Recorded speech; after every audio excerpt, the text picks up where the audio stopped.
go the way you thought it was going to go? Nope.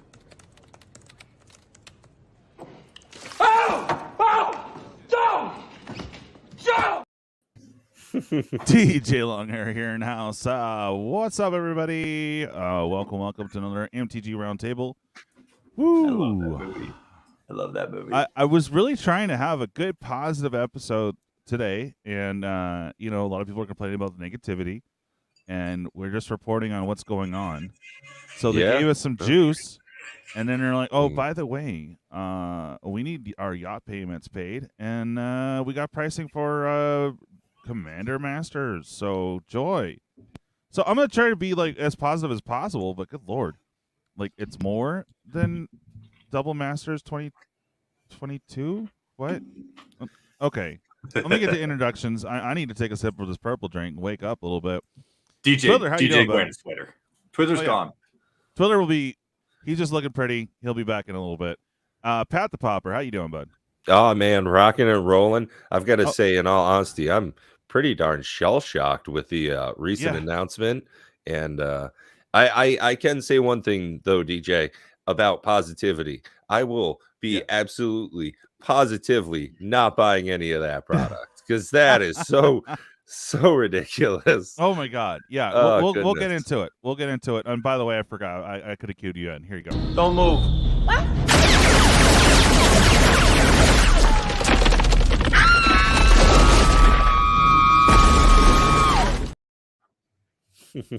That's right. All right, we got Bob in the house. That. Yeah, Bob, MTG Gaming Bob of Qore MTG, and I got a little clip for you before I already introduced you, but before you say hi. You are the magic man. Wow! I suggest you put that into a high-yield mutual fund. Yeah, that's pretty relevant to what I'm going to talk about tonight. Oh yeah, I missed it, so I'm assuming that's probably what Pat's also talking about. Oh yeah. Are we talking about the same thing, like the Commander Masters and trying to master my money? Yeah, exactly. Yeah.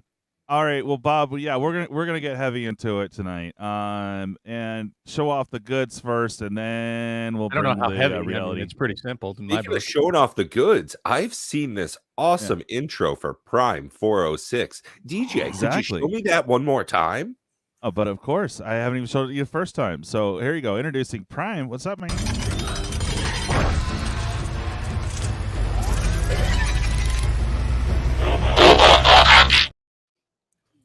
I like turtles. I like That's turtles. right. I want Prime to make that noise. Yeah. Oh, damn. Here's my card. I love that card, bro. Wait. What card? I can't see it. It's you kidding me? Full Rest Stronghold, baby. Full Rest Stronghold. Oh, yeah. It's like $75 right now. Yeah, I got it on a little cheapy cheap, and I got a Lake of the Dead. Oh, well, I'm just saying that for Volrath Stronghold, if you're playing Commander and you're playing Black and you're not playing Volrath Stronghold and you have creatures, yeah, I want one, but $70, man, or 35, 75. If you proxy it. All right, well, let me crack this. I'm parched, so cheers, everyone. I know. I love those things. Those are so cool. I too, TJ, and Rocky, a nice tasty drink. It's not purple. It's actually just Diet Coke. But I like my coffee like I like my women, blonde and girly. So you're drinking caramel mocha? Oh, if I could make it girlier, I would. I don't want my coffee to taste anything like coffee. White chocolate. Peppermint food. I literally have chocolate in there and French vanilla creamer. That sounds delicious. It is. Not gonna lie, it sounds dank. I used to make like those apple. I don't remember the like hard ciders. Oh, and I would take like the flavored strawberry drink mixes and pour them in there. They're so sweet, it would make your eyeballs pop out, but they were so good. I don't know if my diabetes would allow me to do that. Yeah, right. Yeah, and I don't have diabetes yet. Luckily, Wilford Brimley can get you medication directly to your door at a low price. Yeah, a lot of people actually question if Wilford Brimley's dead or not. He's not, because he gets quality diabetes medication delivered right to his door. Yeah, Like, that's right.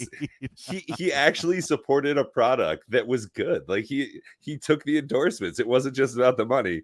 He was like, don't pay me, just send me needles for free. Right. So I mean, that's probably more than who got paid. I do want to ask because, and Sherry's going to beat me up because she hates when I talk about other content creators, including Rudy, who she hates. But have you guys? Wait, hold on. Before we go any further, let's say hi to people in chat, and then you can start, Bob. Hi, people in chat. Hi, people in chat. Yeah. Brian Giles MTG. Awesome. Good to see you, brother. K-Tor, Time Capsule. What's up, man? TCGDude, hell yeah. And we got a restless Savannah Lion. Thanks for hanging out, brother. I hope that you eventually can get some rest. Investable collectibles, that's right. One ring to rule them all. Okay. We got MTG Cardz in review. Hello. Pat, who's that guy? Coach, what's up? And Cosmic, good to see you. Dark Raven, it's our dice lady. Hell yeah, good to see you, girl. All right. Super fast. He's all, what is this?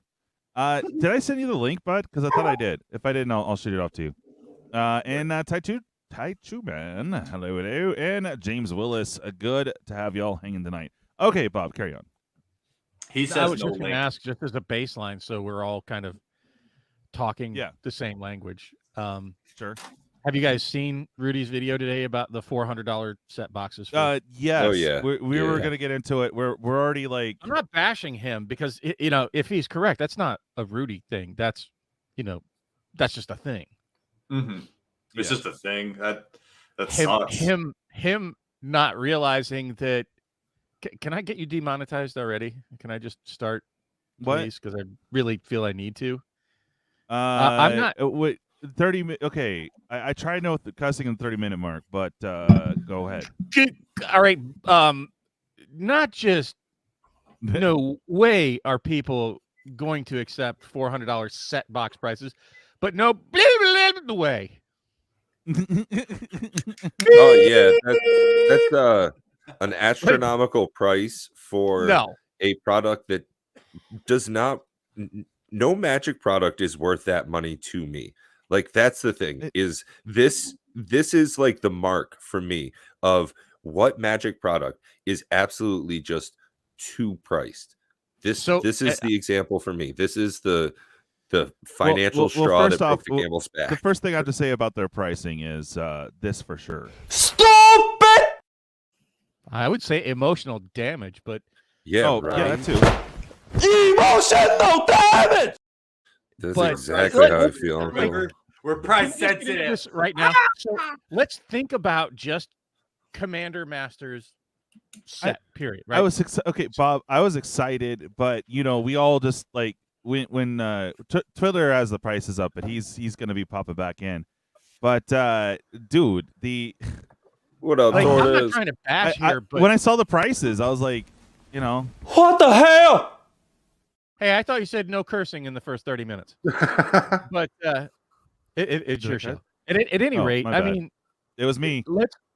I want to get into this a little bit more, like seriously. Sure, go ahead.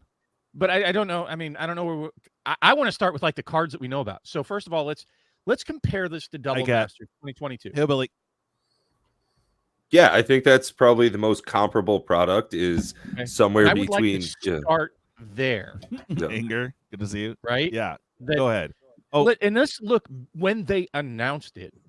When they announced Double Masters 2022, what card was the hook card? Not what it ended up at, but what was the price of the most expensive card prior to the announcement of it being in the set? Did they put in Double Masters 2022? Oh yeah. And what was the price of that? Prime. It is currently for the no, not current. What was it at the time that they announced the hype? What was it at the time? About $2,000, wasn't it? Was it almost right? Somewhere in that ballpark, right? And they started putting other cards, a lot of them in that announcement, that were above that $100 mark, right? It was chock full of that. Not where it eventually settled, and we'll see where that goes in the future. But I'm talking about when they announced it. So think about that for the announcement is, what is the most expensive card that they announced? Jeweled Lotus. Yeah, fancy Okay. Jeweled Lotus. Jeweled Lotus and Ur-Dragon. Ur-Dragon. And we'll even go we'll even go with the most expensive version of Jeweled Lotus. Right? The fancy new version, hitherto let's go- unreleased. No, before this was announced, what was the most expensive version? Borderless Roughly? foil. The extendo foil. I think Okay, was and how much was 700. that? What is it now? Like Not 700, 600, 3 to So, 600, I thought. Yeah. The flagship gap. card that they announced with it was more than double, almost triple between these two products. Yet this product is being released at a higher price point already.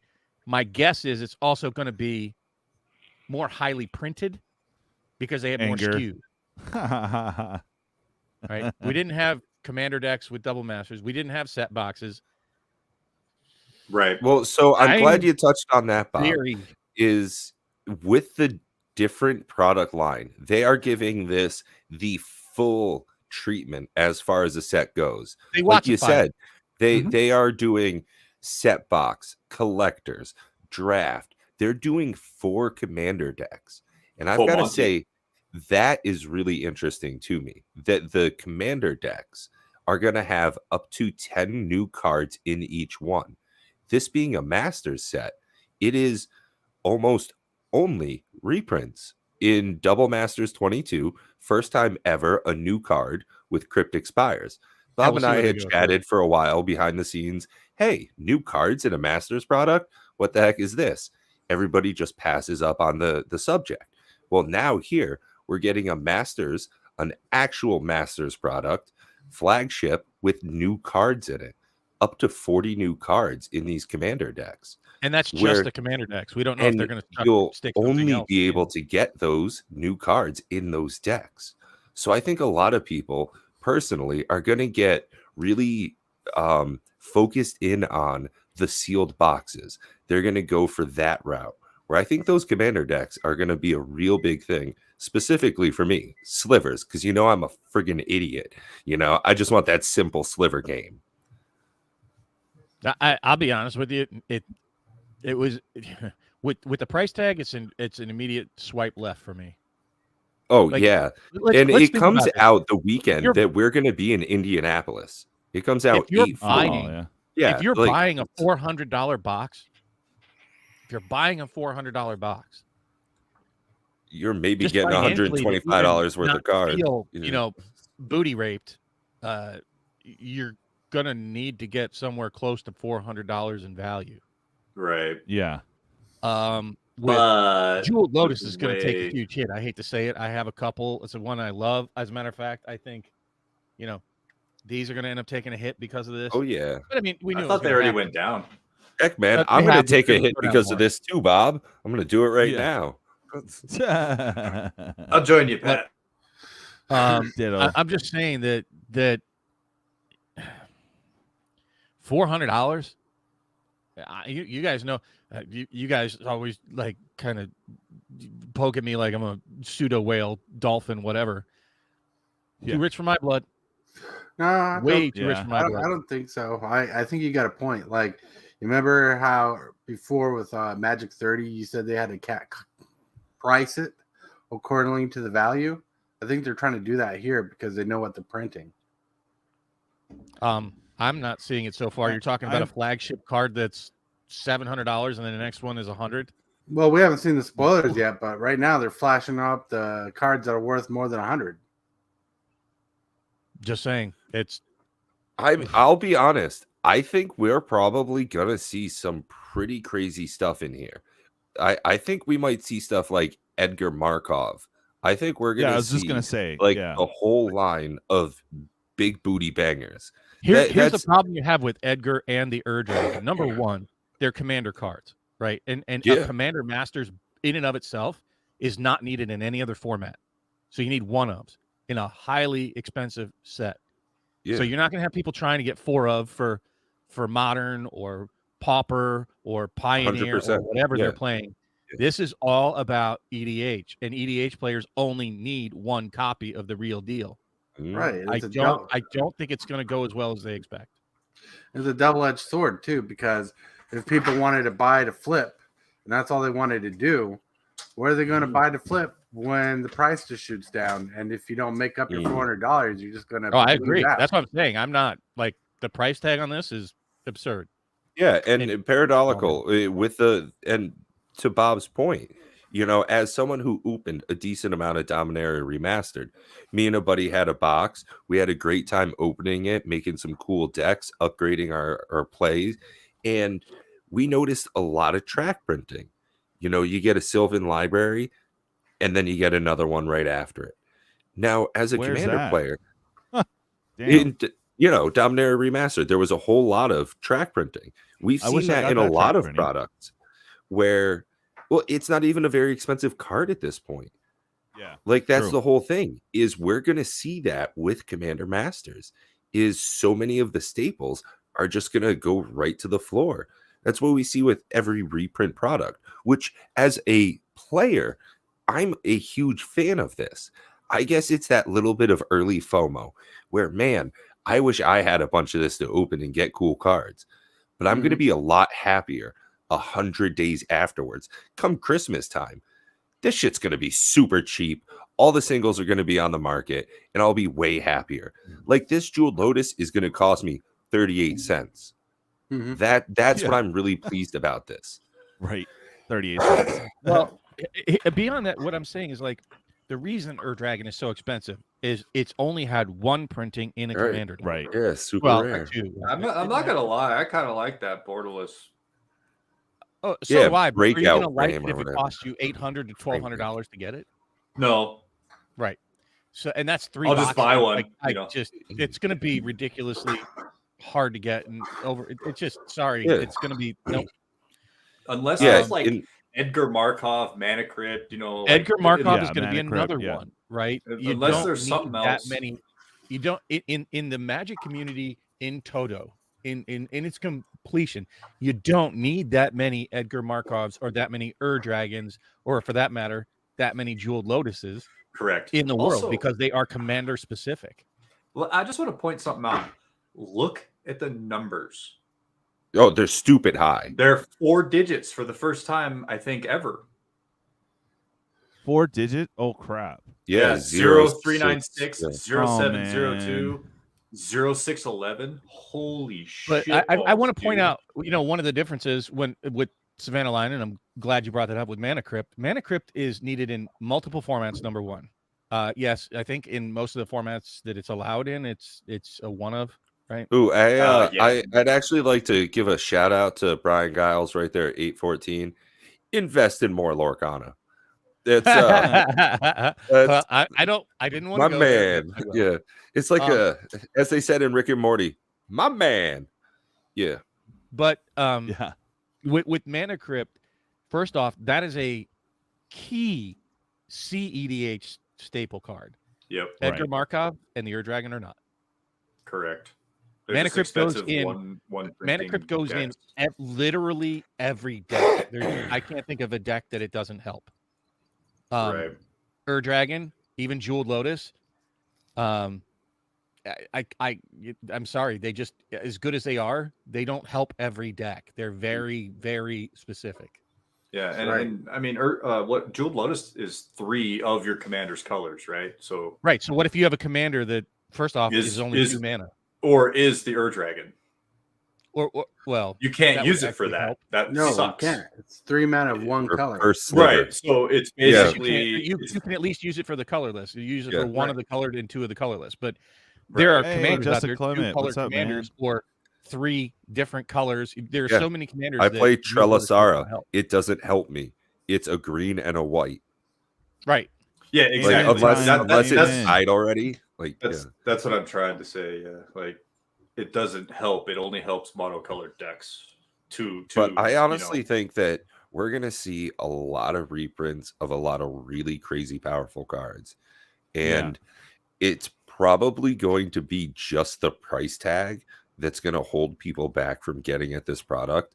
And if Rudy's, shadow figure speeches work out and there is distribution issues or a, slowdown of the prints, hey, maybe we won't see a big change in price value, but I honestly think this is a terrible idea for Wizards.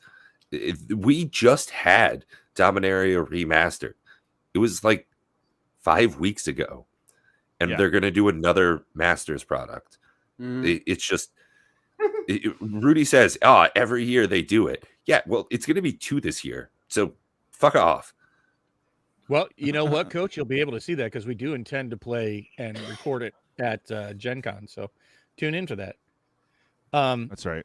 Oh, dude, if we can do Timon and Pumbaa, like we're gonna start a multiplayer format, and it's gonna be Timon and Pumbaa instead of two-headed giant. Yeah, absolutely. This is what I want to do. Like people joked about, like, oh, you're gonna have like Rick or Negan from Walking Dead. We're doing stuff like this in Magic. Yeah, it mutates into Godzilla that transforms into Megatron. It felt kind of weird. It still feels weird. I played against a Transformers deck, one of those slicer decks. Beat us up real good. Oh, bro, I've heard that shit went crazy with Slicer. Yeah, it's naughty. But honestly, I think Lorcana is going to be real fun too. Just as far as like the laugh factor of exactly Bob attacks with Mickey Mouse, I block with Mermaid, and somebody else flashes in Buzz Lightyear. That sounds fun. I'm waiting to see what they do with Jafar. I want to see what they're going to make out of Jafar as a card. Yeah, like there could be a drinking game attached with this. In all honesty, it's going to be cheeky fun. Bob, I'm sorry I cut you off. Well, I was just going to try to address what you were talking about, and I think you didn't go far enough. Well, it's because I've been not drinking and shit. Let's back this truck up a bit to where, I don't know when the first Masters set came out. I think it was like 2014, right? Which was the first real reprint set other than Time Spiral, which was a one-off. It wasn't a recurring thing. Yeah. You didn't have reprint sets. I mean, you had your annual core set, which has never gone away, which was kind of looked at as a reprint set, but it wasn't high-value reprints, right? That's not what we're talking about. So you didn't even have that until Masters came along. Right? Was it Masters 15 was the first one? I don't remember. Modern Masters was right. I don't know. I'd have to go look, but it's relatively new. We'll say within the last 10 years. Fair enough. Out of 30 years. So for 20 years they didn't. Really Modern Masters was June 2013. That was the first Masters series. So for at least the first 20 years, they didn't have reprint sets. Yep. Okay, it wasn't a thing. They tried it with Chronicles and got, run through the ringer. So they didn't try it again until, 2013, which then they did somewhat well. The master sets were about every 2 years apart? Well, so not quite. I'm looking at the list. They had Modern Masters in 2013, Modern Masters 2015 and 2017. But you also have Iconic Masters in 2017. You have in 2018 Masters 25. 2018, you also have Ultimate Masters. Eternal Masters was in 2016. So you also have Double Masters 22. So we'll say 18 months. 18 months, yeah. Okay, give or take. Let's go with that. But in the last 12, so in a 12-month span, they're going to have 3 reprint sets. Yeah, that's a good point. It's 3 because Double Masters 22 every 6 months. Real quick. I just want to address this, address this, that it's over 1,000 cards in a set. Baldur's Gate had 936 cards, as Far North pointed out. Thank you. So it's going to be a pain in the butt to pull anything that you really want. Really difficult. We don't know how many. Well, mythics no, are in the set yet, I don't think that's true. Well, if we go back to look exactly at those images, you see 3 capture Jing Zhao's. So 2. It's going to have 2 of them. Okay, well that's 1 in 500. It's not 1 in 1,000. For the Jewel Lotus, there are 3 different versions of it. So that's 1 in 300. Realistically, it's going to be because of the different versions that are going to be coming. That's not a fair distribution, so it won't be 300 cards. But yeah, I get you. Yeah, it'll be far more common than you think. Yeah, but these bigger cards, they're going to be difficult to pull. I mean, are they going to do the same track printing or the same way they did Baldur's Gate, because there was 936 cards in the set. That Stop when pointing you to did get Baldur's Mythics, Gate. Let's look at Dominaria Remastered as a better example. Or Double Masters How? 2022. They're going to throttle back on it, just like Baldur's Gate. That's what makes that's you what say I that? feel, What anyway. evidence do you have to point to the fact that they're going to do that, since they've already done since Baldur's Gate, they did Double Masters, which it wasn't hard to pull any of the big stuff, and Dominaria Remastered, which it wasn't particularly hard to pull any of the big stuff. So I'm curious as to what your logic is that they're going to follow their really shitty set that was poorly received versus their big sets. First off, let me clarify. It's my opinion.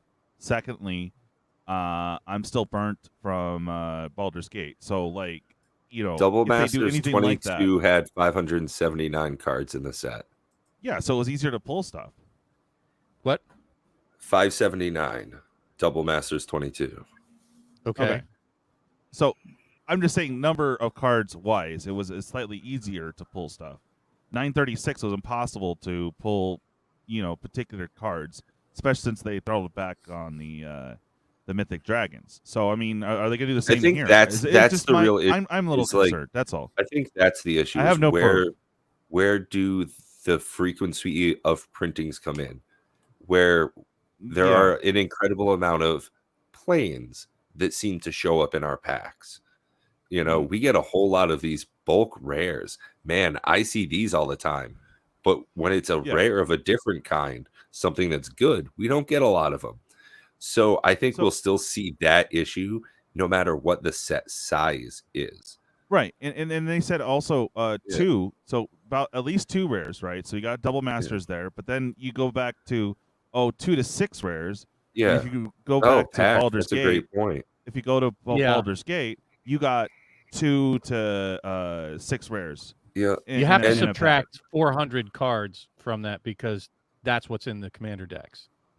And you didn't have commander decks in Baldur's. Oh, right. So set will sneak in some of those cards, and so will collectors from the commander decks. And on that, I'm gonna beat that drum just a hair more. I think those commander decks, like you see down in the bottom corner, just under Tortoise there's a sliver I have not seen before.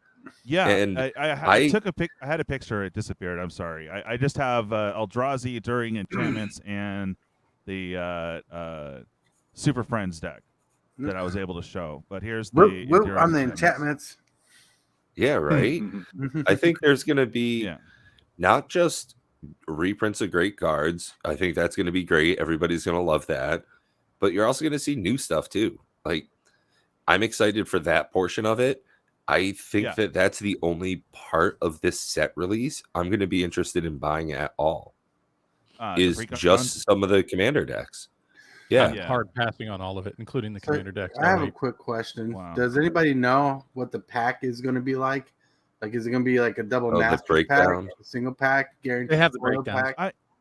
Honestly, again, I'm super paranoid. I'm sorry, but the layout's gonna be similar to Baldur's Gate, not necessarily value wise, but I think because you're guaranteed to get at least 2 to 4 rares, and there were many Baldur's Gate packs that had 1 rare. And we don't know if they're going to guarantee an etch per, or if they're going to keep the etch just for collectors. But what I'm saying is they're guaranteed 2 to 4 rares or higher, guaranteed in the set packs, where Baldur's Gate was not. All right, James, have a good one. Yeah, no, wait, here you go. Pack says, and hi, POA. Anyway, Baldur's Gate included the commander deck cards since they didn't separate. As I was saying, true. Subtract about 400 cards from that 936 number, comparing it to Double Masters 2022. That's weird though. The whole concept that you're talking about, and what your butt heard about, is that it wasn't the lack of frequency of mythics; it was a lack of frequency of mythic dragons in Baldur's Gate. Let's be very specific about that. Yeah.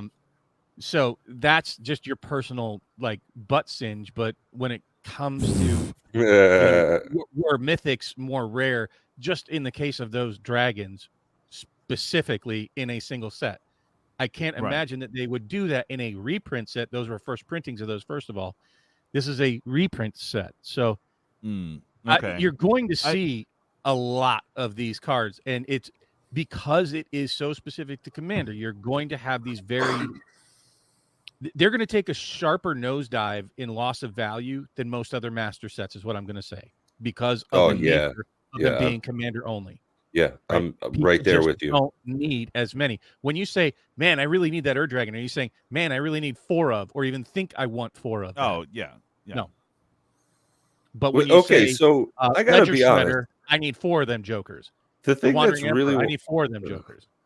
the wildest thing about this product so far is that the collector's booster box is the cheapest one. Oh, it's 4 because packs. only is four why. packs. 4 packs. They're $50 a Jesus. pack. They went Double Masters. I 2022 didn't realize they were doing route that there. shenanigans. Yeah. That noise. So yeah, you're looking at about $50 a pack, and that's on like the low. The prices that you see there is probably like maybe $10 less of what the LGS is paying. I'm guessing. I have no proof, but I mean, Rudy said that the Commander Masters, set box LGS price was supposed to be around $330. Yeah. Oh God, that's so without financing and everything there you else. go. Yeah. Jeez. So these are going to be $400. And the commander decks look to be about $80 a piece. What? Yeah. Or $315 if you buy all 4 of them. I think the commander decks are probably going to be stacked compared to the set because they're tying in some powerful archetypes. So that has I nothing can't to wait do to with see it. the deck list to confirm that. Power and cost are not commensurate. It shouldn't be, but No, they with aren't. Wizards, they kind of tie the two together, all right. right? What's in the deck? So I want you to name cards that are more powerful than Soul Ring. More powerful than Soul Ring? Mm-hmm. Are you talking about like the 0 costing one? Well, there's no 0 casting cost Soul Ring, but oh no, yeah, I know Soul you're Ring talking is about, ubiquitous. It's in every Right. commander deck. But like, look how they've done it before. And the power of it is off the friggin' charts. But look right? how $1 they've done card. it before with the $20 commander decks where they were very watered down. Then Yeah. they would sell the $40 to $50 commander decks that were better. Okay, yeah. I'm with you though, Tortoise. I think these no joke though, like the Slivers deck, it's going to be a 5-color sliver deck. I legitimately expect you're going to get like Sliver Legion in there because they reprinted the shit out of that. Legion, They don't High want Lord, it. Yeah, like you're going to see all of the 5 bangers. everything but Queen. Yeah, like you'll probably not see So Morophon and a how Queen. is that not But not valid? I do think understand. we'll probably see a new 5-color sliver commander. It's a possibility. That's Mana Crypt, like- Mana Crypt. or something of that ilk. Like we'll probably And see. besides Sliver Queen, what are the 6. other 5-color costs that like value? Well, for there's several slivers? different Silver 20 Warriors. $85. One that's not Overlord. reprintable. Hive, Well, see what, Sliver Hive again. Like some of the nice reprints that you get behind the scenes, and just Or in first general. sliver.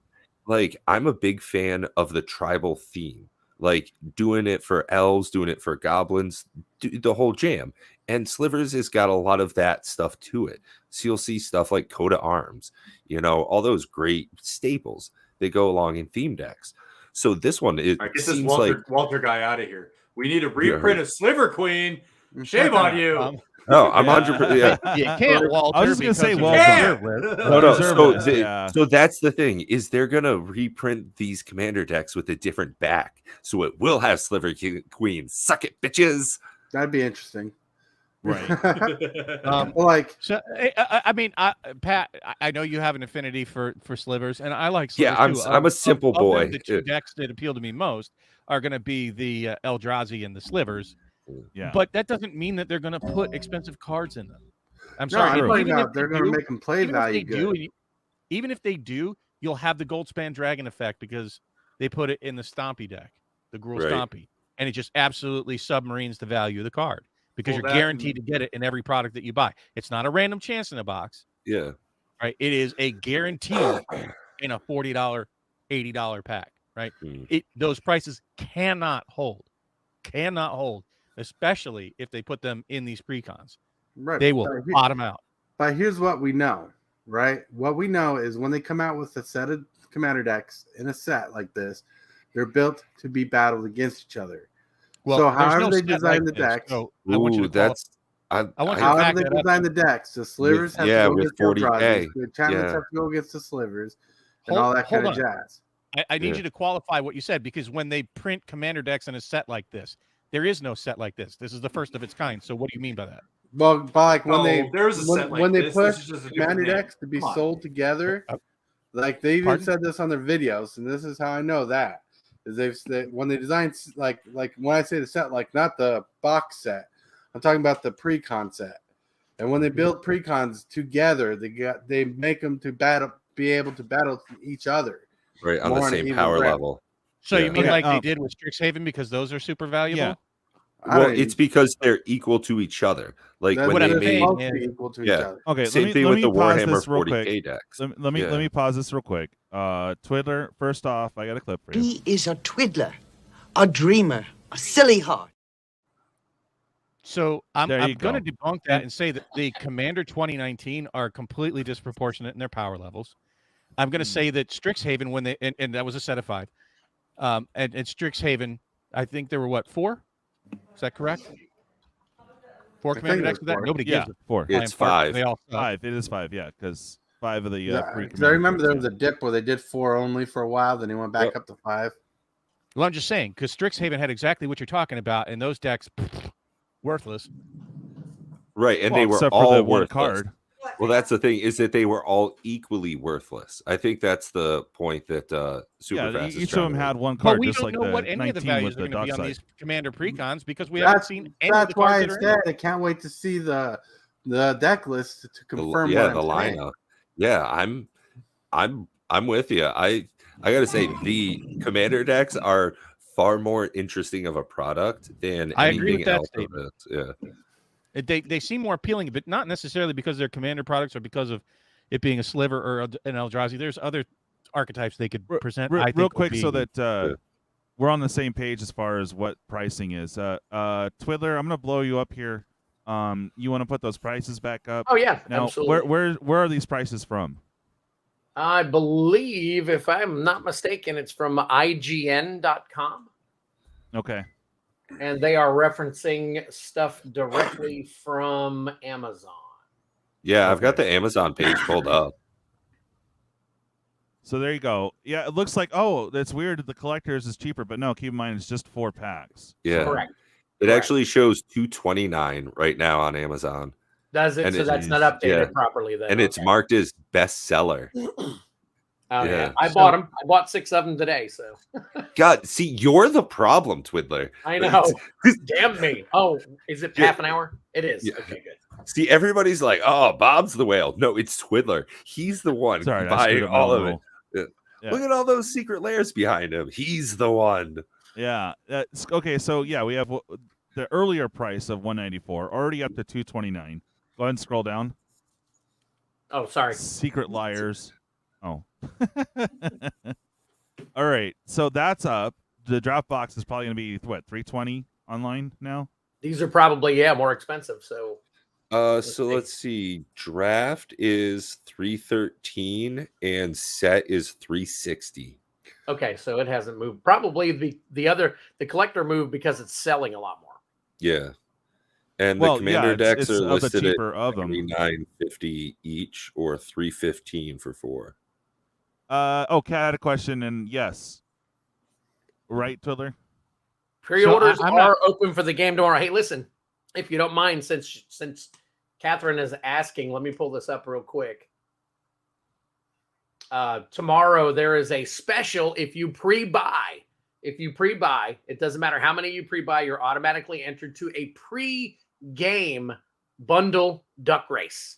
So, but you have to pre-buy in order to be included in that duck race. So, an additional duck race on or an additional bundle on top of the 2 bundles that are already in the game tomorrow too. So, All right. Now, right, awesome. there's mine. So, yeah, no worries. So there it is, 53. So 55, I'm guessing, for single packs of the collector boosters, I wonder if which the is going single to go packs up. are selling.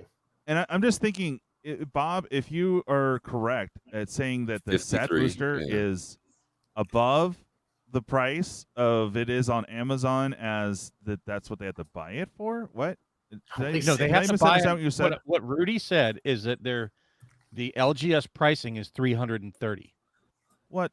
That's above, dude. The hell? That's No, it's not $30. That's $30 less. That's 10% less than Amazon but price. here's the thing. Wow. Amazon That doesn't doesn't sound have the same- ridiculous. Yeah. Oh, Amazon okay, doesn't have the 360. same Yeah, overhead, right?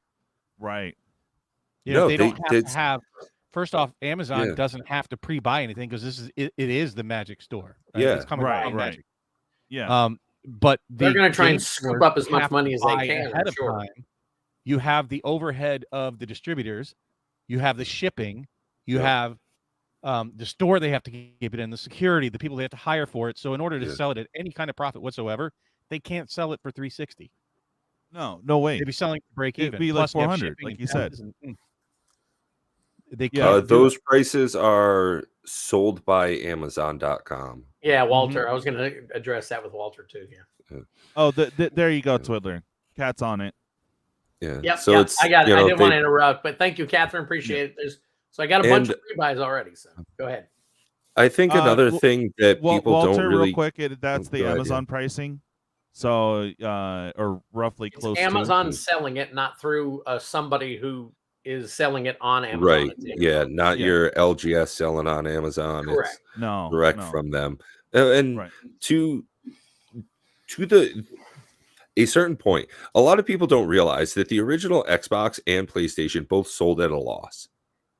Every single Sure. product they sold, they lost about $150 to $200 on every single console for the millions and millions that they put out. They physically lost is money. true. Yeah. One of the interesting things is that it's the continual purchase of games and peripherals that like sustained that market. Now, with something like Wizards of the Coast and what they're doing, they're able to do that because they print the cards on little cardboard. So it's whatever they set their packaging for. They have a really low cost. Now, as far as them putting a stranglehold on what they can sell it for to distributors, to LGSs, that's all up to them.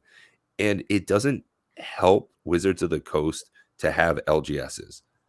It not as far as like a big company. I think that that's such a small market to them. Like what we saw for the championship that just went on in Philadelphia. People didn't know that was happening until it was almost done. Really? A lot of people didn't know that it was happening, that it happened at all. So what Wizards of the Coast is trying to interact with their players just isn't the way it used to be. It just seems to be all about the money. I think this is a great product that shows that more than anything else before. Well, Yeah. that's such so a deep conversation about whether they need it LGS is. It is. I'm gonna go ahead and offer to change up the subject here. Give me one moment here. But basically, let's talk about Lord of the Rings just real quick. Here is the pick of all the products for Lord of the Rings. Popping up here in a second. I want them or all. two. I'm going Pokemon. Yeah. What I'm Wow. curious about the most out of this whole mess is Damn, they're what doing the F everything. is a Lord of the Rings starter set. That's a shitty little I think it's a 60 card. It's like the Spell deck. Singers, right? Well, Yeah. I know what a starter set is. I have a bunch of them. But what I'm Oh, asking okay. is, this is a straight to modern set. Yeah. Are these going to be modern starter decks? Yeah, Wow. that's going to tell you to go to Arena to learn how to play. Well, no, No, I'm talking about the not cards that if are in it's- them. Just it's a very bizarre pairing to set the starter set to the Lord of the Rings. Yeah, it's on Arena too. So is it not standard legal then? Because I thought it was supposed to No. be straight to modern. It is. It'll be straight to modern, from what I understand. Well, what So, if they put it in what historic? There could be for, standard legal cards in the set. Yeah. That's what I'm saying. But straight to modern means they're all legal in modern, but that doesn't mean they can't be legal in standard. But what that's why I'm like scratching my head on that one going, of all the I'm products, confused that's the one there, I'm going, yeah. wait, what? No, the one thing on this list that got me excited that they did was the jumpstart boosters. You're such Because- a sicko. Like, why? Really? Not at I all. swear, like, you That's the troll one us. product here I don't want any of. It's like, Well, the it's- jumpstart. Well, think about this. It's gonna be this. Wait, it's gonna be the same as the other product exclusive Wasn't the frickin' Jumpstart boosters like the ones if you open the Hobbit, you get all Hobbit themed like cards? Oh, I kind of see what you're saying. They could, if they were smart, they should do that. Right, like if you can get a Nazgul pack and it's all about the Nazguls. That would they be generally cool. put like the less expensive ones. Yeah, in they there, put. first of all. Yeah, that's Secondly, one the thing is things like Louis Dominaria prices- United Jumpstarts, like that. Right, You know, but I Brothers War understand how washed Jumpstart. out the idea is, but I Yeah, think this for a is- set this like is this, a- it might be a good idea. Danger Especially If if they they did went that, out that'd be and- great. Even if it was all cheap cards, but it was all Nazgul, all freaking hobbits, all like I don't know, humans or orgs or something. You know, I'll buy that the would be draft cool. box instead. Thank you. Well, Yeah, you can. I mean, draft box is the cheapest option there. I myself would probably go to the set boosters because I like the differences that the set boosters have. Just makes me feel good. If you're drafting, draft boxes are amazing. But I'm curious about how the other products are going to fall in line and why they Ah. five. Oh, okay. three times. Pause for the cause. Pause for the cause. We have something positive to say here. And Walter, welcome to the channel if you haven't been a subscriber already. But dude, that's cool, man. Get into it. Make it worth it. Oh, I'm- LTR, yeah, he's gonna get dressed up, him and his girl, Cool. and they're gonna go to the pre-release. So that's sick, bro. Hell yeah. I mean, I've been talking about this set for what, at least a year and a half, somewhere around there. Yeah. Time, yeah. I'm not gonna say much about this set because I just want to see more. Let's see what they got. You know, Well, There's March some cards in 13th. there I'd want for my Mark your tribes. calendars, folks, because that's when they're going to start spoiling this. I'm It's so- releasing in we're June, back isn't it? into it. Yeah. I'm hoping The this turns out to release be a good set, not just a flavor win. Which you know Yeah. is also a weird thing, right? Think about this. So I how don't know, often Bob, I'm do getting they AFR vibes. how often do they spoil Oh a yeah. set? Go ahead, Bob. No, I'll let you guys talk. We're done. Oh. Go You ahead. made me forget what I had to say. Oh, Legit though, DJ, I got those AFR vibes going on right now. I do, looking man. at all I'm of this, scared, like bro. looking I'm at scared. everything on the screen. It's just like 4, 5, 6, 7, 8, 9, 10, 11, 12, 13 different SKUs right here on screen. Oh, That like this is a big red flag that is telling me right now, hey, we want to sell the shit out of this product. Look at all these like iconic things from your childhood. Look at all Yeah. of this packaging. Oh, Yeah. and I think Pack put it really well that it's gonna pull people over. So they're gonna see Lord of the Rings right here with Frodo, and he's reaching out trying to get that ring. It's gonna be like, oh man, it's just like in the movie. I should buy this for my uncle. He loved that shit. Yeah, I think they're going to bet a lot on that. So with this so set. I wish I had more time to research and stuff. But my question is like I have questions more than answers for anyone here. So there's supposed to be a serialized card. Was there supposed to be a one of one ring? I mean, that would be freaking weird. We don't Like, know. Okay, there is supposed to be some serialized cards. Yes, one card. If you one look to at the 1,000. collector box, what I wanted to do is say, let's look Yeah. at all the gold tags that they have on these because those generally give you some pretty decent information. And I see 5 gold tags.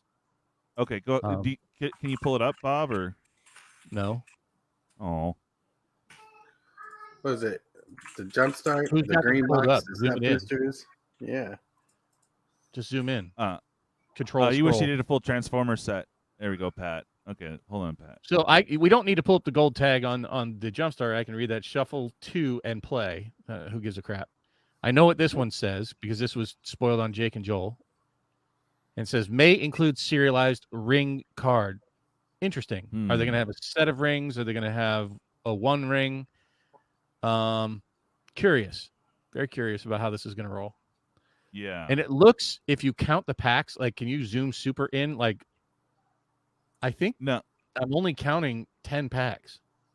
What? Well, it says in No. the description, 8 to 10 bags.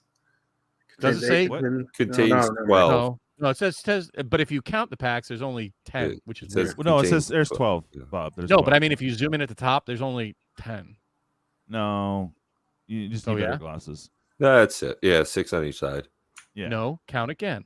I just did. That's why I'm saying I there's did, 6 on and each I'm side. counting right now. There are Okay. 5 Six on on each side. each side. Okay. That's just a It's just because it's on marketing green, bro. error. No, it's No, not because I it's on count green. If you 6. count, I am seriously. counting it. I see 6 on each side, Bob. count Yeah, the white Bob. dots that you see for the pull tabs. How about you don't do that, and you can like I'm looking at the corners as it I'm goes looking at back. That's with corners, you. and I only see 5 corners in each side. 1, 2, 3, 4, 5, 6. Yeah, it's flush Okay. against the back. You cannot. So see I'm it gonna very ask the well. audience, what That's color the is edge of this the box. dress? Yeah. It's And one a of those, box what topper? color is What? this dress? No, Is there a box topper? if you look, that's a corner of the box. But Yeah, plus one 1, traditional 2, foil box 3, topper 4. card. Wait, no, that's in each pack. 15 cards in each pack, plus a traditional foil box topper card. Yeah, no, that yeah. Which So doesn't we make do any get sense, we but we, okay, we what do does get that a box mean? topper. Okay. no, well, what I'm saying is, what does a box topper mean? It means it's going to be a glorified Gala Greeters, but to Yeah, the right. no. Okay, I'll shut up.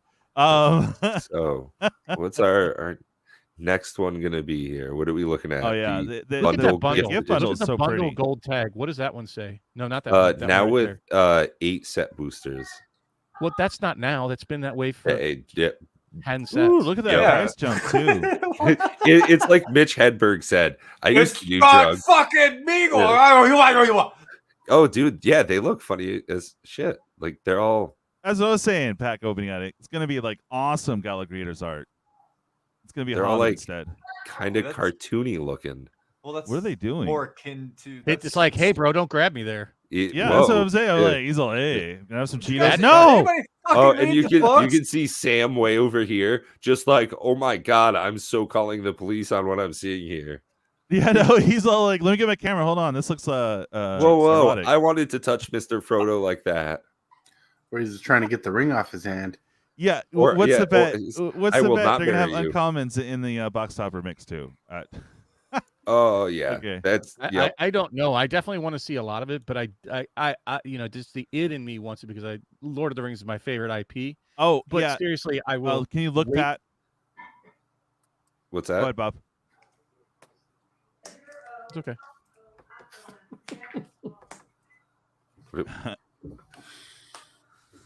All right. And then we've got Commander decks. Oh, we want to look at the two, three, the four. set and the draft if they have a box topper as well. Yeah, let's check out this draft box. Got these packs. Let's see. Contains 36 Lord of the Rings Yup. in each pack, plus one traditional foil box topper card. Nice, Solar. 36 packs. Looks like it might be a fun draft experience. Yeah. Best boosters for drafting. It seems as though they are touting that again. Pablo. One rare or mythic in every pack. A foil in 1 in 3 packs. That's interesting. It's not, crazy amount of foils. Well, still, that's 12 foils a box. And what are we getting for our set booster box? Okay, you got a Gandalf looking guy. Oh, this is interesting. Yeah, okay. It's 30 set boosters and a box topper. Huh. Unlike Everything gets a box topper. Well, yeah, it's also yeah. 30 of them. I mean, when we got the Baldur's Gate set boxes, that was like 18. This is almost twice that many. Yeah, but this is a different. This is Yeah, for Pablo, modern. So that's gonna be they did the same thing with that's- Modern Horizons. Commander Oh, yeah. Masters is gonna have the sliver deck at 80 plus probably. Like, my curiosity is, what are the special frame cards going to look like? I mean, it looked really cool if they kind of did an Eldraine kind of theme. With Yeah. the book in, but I have no This clue. doesn't look too bad. This is a bit more like young adult looking instead of the bundles. That looked very cartoonish. I mean, this is clearly a cartoon, but has a bit more like shading to it. Seems a bit better drawn. Yeah, the prices are Contains definitely two higher. 60 card decks. For $20, you get 2 60 card decks. Yeah, it's gonna be what Spellslingers, but for modern. Wow. And then you can play unlock both of those Robert. decks to play each other online in MTG Arena. Yeah. So, yeah, it seems as It's though worth millions. so you get a green-white deck and a black-red. Interesting. That is interesting. You can't see it, but I'm stroking my chin hair. That's right. Like I'm doing the thing. Interesting, but it's Yeah. really lost on this format. And the gift bundle. Okay. Does it also come with a box topper card? Oh my god. No, wait, no. Sorry. Oh. No, it should probably come with one collector pack and several. Yeah, collector, 8 set boosters, 4 foil alt art cards, 4 land cards, a spin down, a storage box, and 2 reference cards. 2 reference cards. Huh. Probably cards that reference from the story. Well, no, they're just the how to play, like the very basic. How you Yeah, tap a right. card. This is how you tap a card. This is what mana is. And this is what happened to your wallet. I should definitely have to. Huh. All right. So we touched base on that. So they're also going to have some different art changes to our favorite characters as well. But as long as the text looks good and everything else, I'm okay with it. So the other interesting thing that I wanted to talk about is them loosely bringing back Plane Chase. Like, if someone can explain it to me, please. Let me pull up the picture here. Is the mom? I love it. The March of the Machine's mom. If you guys were wondering what the hell in the title, I just said "and mom." Okay. Is they're bringing back Plane Chase now? Is it just going to be a set Plane Chase card per commander deck, or is this going to be separate? Let me know, guys. Because it's supposed to come with one, I guess. Nothing. Crickets. I'm trying to read the decks to see what they're called. Let's see. Same. What are you? What are you asking? Are you asking what Plane Chase is, or? No. I'm confused. They're bringing back Plane Chase cards. So is it just gonna be one Plane Chase card per deck? Is it gonna be random? I'm just confused how that. Yeah, We'll have to wait for more information, but it might be each one gets like 1 or 2 cards, and you kind of put them all together in a deck, and you play the deck on the side as you play a game. Yeah. Okay. So they're probably each going to get one then, right? Just probably the planes that those characters are on. Because we had an example of one of them. Mm-hmm. Okay. That's what I was just wondering, if it's just it comes with the dungeon cards, it'd be like that pretty much. I don't know. Comes with 20 cards. What? Interesting. Yeah. But I like what Benson says. Apocalypse Gano, the second main phase, mutate Optimus Prime into Godzilla. Yeah, exactly. And then my dude from The Walking Dead is gonna sacrifice My Little Pony, and I'm gonna hit you for lethal. This is how you go from Street Fighter. That guy. Yeah, right. And then Blanca, is gonna reanimate your commander for the last 3 damage. And I just honestly want to see Yoshimitsu versus Scorpion in commander decks.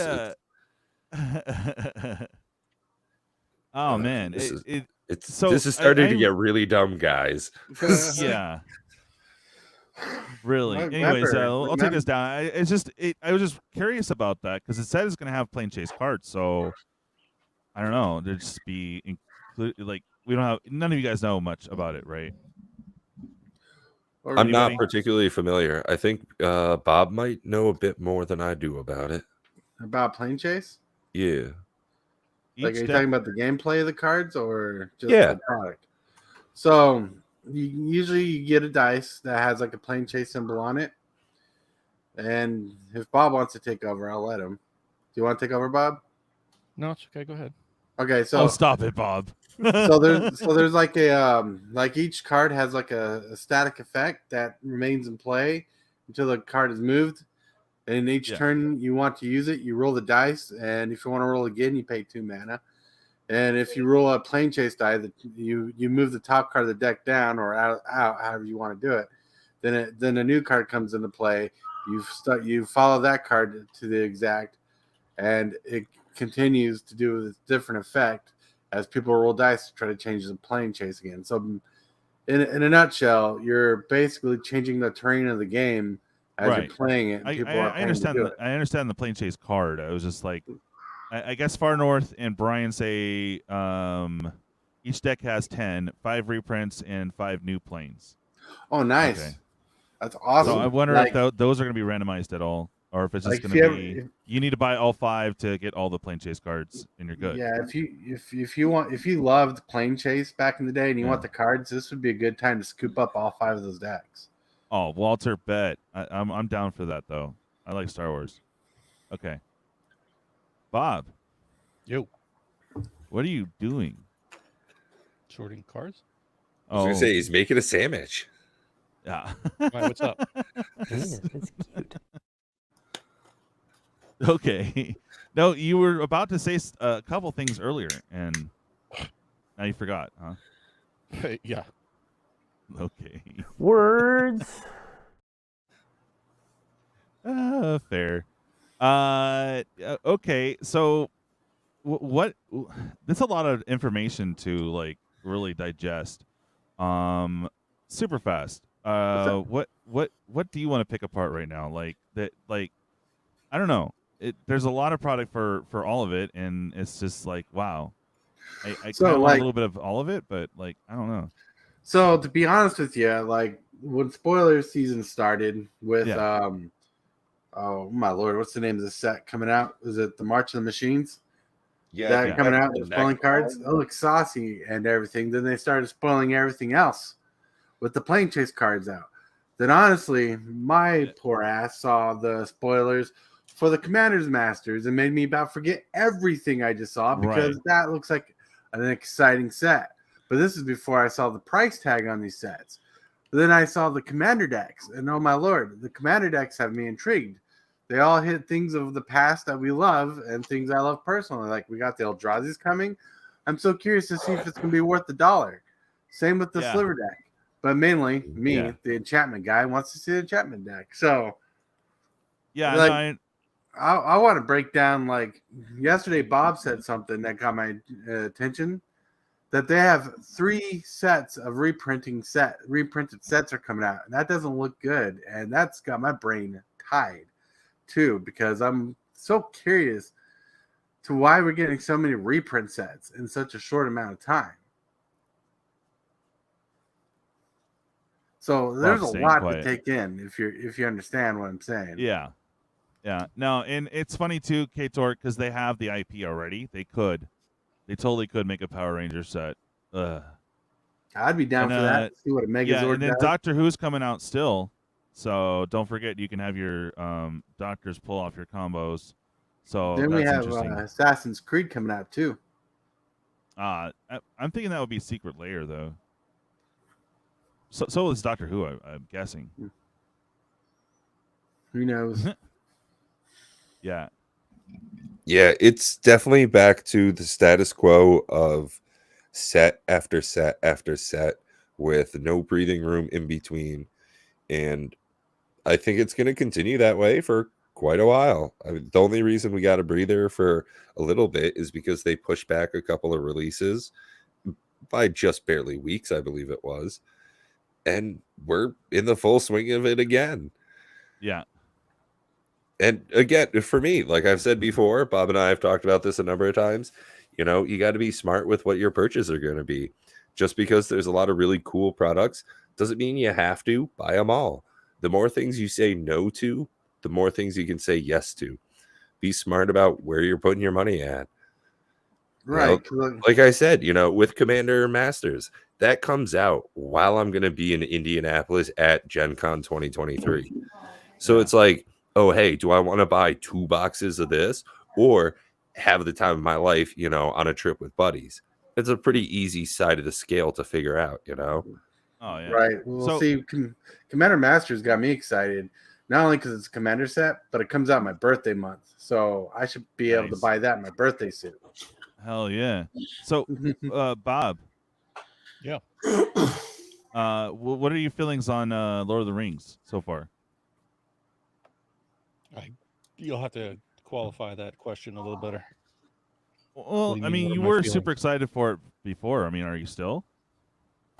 I'm super excited for it when, like, Lord over of the past year and a Rings. half. I love Lord of the Rings, but I still hold to the problems with WotC, which doesn't change. Like, personally, I want to have enough of it to have enough of it, whatever that means. Okay. I don't know how much that is, but it's not. I'm investing nothing in Magic until they change their direction, which is, I've said it before. I'm not Right. saying everybody else should, but I tried to point out earlier with like Commander Masters, when your price point is $400. Yeah, dude. As far as an investment goes, that's not a very appealing investment. You don't buy a $500,000 home to hopefully sell it in a year from now for $500,000 or even $520,000. You'd rather buy $100,000 homes and sell them for a $10,000 profit. I mean, So- here's something people might not realize, Bob, as well. You got a great point. Is think about equitable price products outside of Magic the Gathering. If you're willing to pay $350 for a box of Magic the Gathering, realize you could have bought a stock in Tesla. A full share is cheaper than a box of Magic the Gathering at this point. Which do you think is going to be worth more over your time? Sealed box of Magic the Gathering? Tesla. All up to you. Just think about stuff like that. If you have $350 to spend, would you rather, get your car tuned up or something? Make sure it's running right.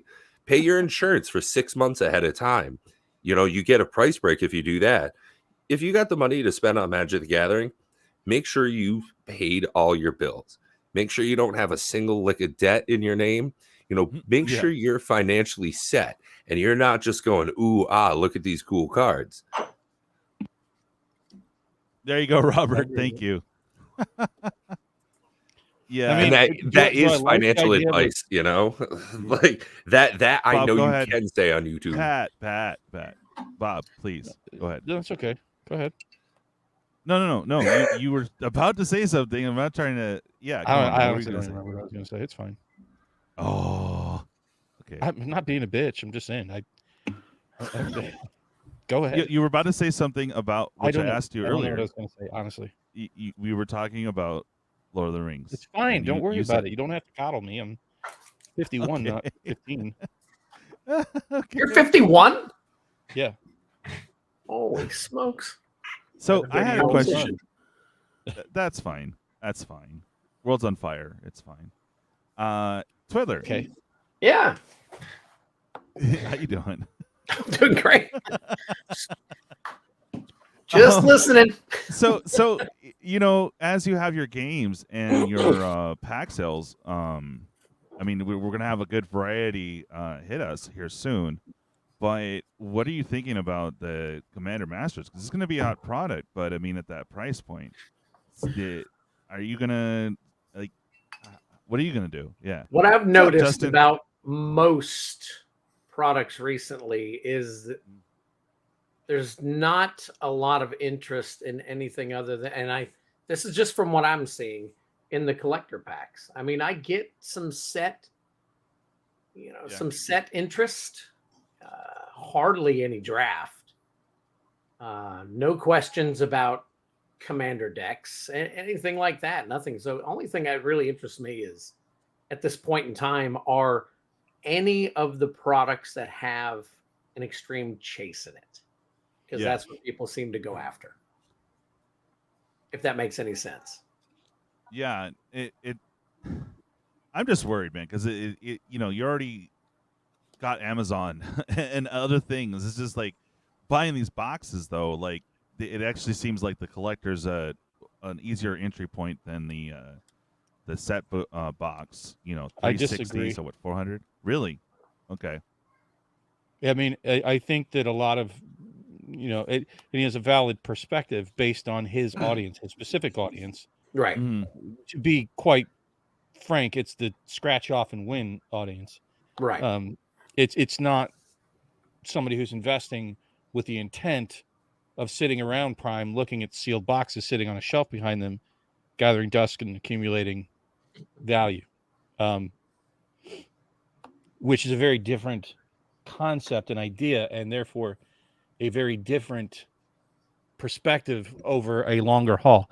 If you look at the commander decks, or I'm sorry, the collector boxes, they're really not faring all that well as an aggregate group.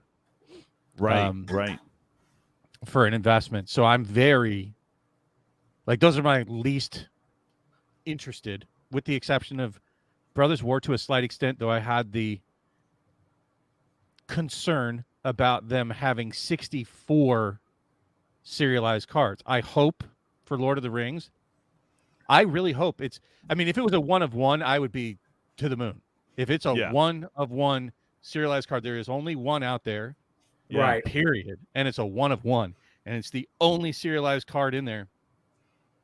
Amazing. What a, you know what that would do, right? That would implode. That would implode the world with that. Like if they actually did a 1 ring, and if it was the 1 ring, you know, like behind you, if it was good flavor wing.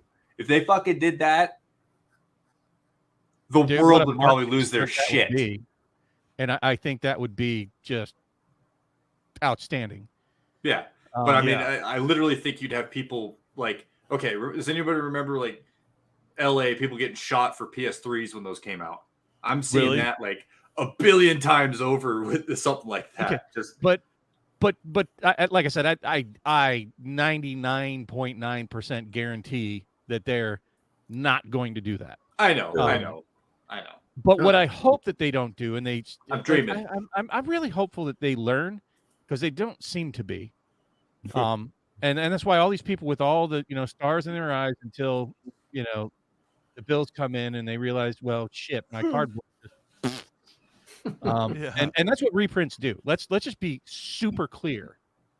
And the damage that they do with reprints way too close together, that will take years, if not decades, to recover for some of these cards. Right? Yeah. Those cards get out of the market, or you need, let's say there's 20 million Magic players. In order for those cards to recover, because people have those cards by and large, that the market saturation levels, it's going to take decades, because you have to build that many more players and don't print the card at the same time for those cards to recover. These cards, folks, are not going to recover. I hate to tell you, 100%, Bob. And if they get any breathing room whatsoever, WotC has already clearly shown that they're just going to reprint it again until it doesn't hold value. And let me give you a very clear example of that. So, we've had multiple reprintings of the fetch lands, right? And until they went, you don't hear anybody bitching about fetch lands anymore. When I got that game, it was all fetch lands, all fetch lands, all fetch lands. The whole game was about friggin' fetch lands. So fine, they printed Modern Horizons 2, and at such a saturation level that they're like $10 a piece now, and nobody's excited about a fetch land. Sorry to say it, but that's just not even in the vernacular anymore out there as an aggregate group of YouTubers that people give a shit about fetch lands. And they're going to do that with every card that they can to satisfy. Oh shit! Yeah, why aren't Triomes in this product? Right? Is this just the perfect place to just say, fuck it, this is where we can stick some Triomes in? They're clearly reprinting product out of Ikoria with Jeweled Lotus. Like, that came out just barely before. Like, Robert, I hate to say this, to be quite frank, but part of what makes the game exciting is that the cards have value. You ask Twiddler. Nobody gets super excited to go, yeah, I hit a 25-cent card. Right. Not one person. And it doesn't matter how freaking I don't know. card is in play. Nobody on YouTube opens packs, passes a $35 so-so bootlegger stash, and then hits that. What's the black common card that's just a beast from AFR? Oh God. One where you sack it, draw two cards. It's in my it's in my binder. What I'm saying, when Deadly you look Dispute. At Yep. and you look at that card, clearly the stronger Magic card is the black common. Deadly Dispute. Thank you. But nobody goes, I hit a freaking Deadly Dispute. Awesome. I can play this in my deck, and it's going to be great, and I'm going to win games. Nobody says that when they're opening. Nobody gets excited about that. People get excited about the dollar value of cards. Period. That's not always true. I traded a $22 land for a $1 card because I was excited about it. Well, fair, but when we're, I get what you're saying, Bob. And you know what? There are some extreme. Let's talk about a bell curve, Tortoise. That when we're talking about the massive amount of people on YouTube that are watching for excitement and trying to get views, it's about the financial value. Don't kid yourselves. When people are cracking packs, and if you even back in the day, people would sit there cracking pack after pack after pack to get the high dollar cards, and they would just leave stacks of cards they didn't give a shit about on the table. Probably still do that at some LGSs. So don't kid yourself that you need to have the financial value, or the game will struggle and die. And by draining all of the reprint equity, which is what they're doing, they're not tapping a few here and there. They're printing them as fast as the market will absorb it. And they've already hit the point. And I'll show you. I don't have the numbers here in front of me, but go look at the quarterly report. An increase in excess inventory shows you have oversaturated. You've printed too many. Right. And that's the problem. And people, whether they want to admit it or not, they're not going to buy 6, 5, 10, 15, $50 packs if they're going to get 35 cents in cards back from it. Right. Exactly. Nobody. I hear you, Bob. Again, you have to have value in the cards by draining all the value if they keep selling this shit. The excitement out of the game. Yeah. No, I get that, man. I totally do. And no, to give credence to that, when we were just looking at the Lord of the Ring products, when we saw that starter deck and we saw 2 decks for 60 card decks, $20 for 2 of them, and then we look at those commander decks for $80. It's like, man, what's in those boxes? I wonder. Yeah. Like you want value, and value in this case includes price. Mm-hmm. Value and price are not mutually exclusive. They're not exactly the same thing either, but oftentimes they run very hand in hand, especially in this game. Like in this product, price and value are practically the same thing. Yeah. And Justin, I'm going to disagree with you. I'm sorry that we disagree, but nobody makes videos, or the videos that get the high views are not the ones about cards that they like because they like the art or how good it plays. The videos are about dollar value. That's why you have all these market watchers and market movers and morning stocks and all these different shows. The ones that do well are the ones that are capturing the value, because that's what excites the public. That's what drives people to buy the product. And if people are not buying the product will fail. Yeah. So, like ignoring the financial value, Rudy says it probably the best, that in order to have a healthy game, you have to have a healthy secondary market. You can argue with that all you want, but it's just like another insane argument that it doesn't hold water, right? The reason Magic still exists and so many others have failed is because those games didn't have cards that had a lot of financial value. And no one's disagreeing with you on that one. But it feels like WotC is trying to combat the secondary market. It does have to be about money.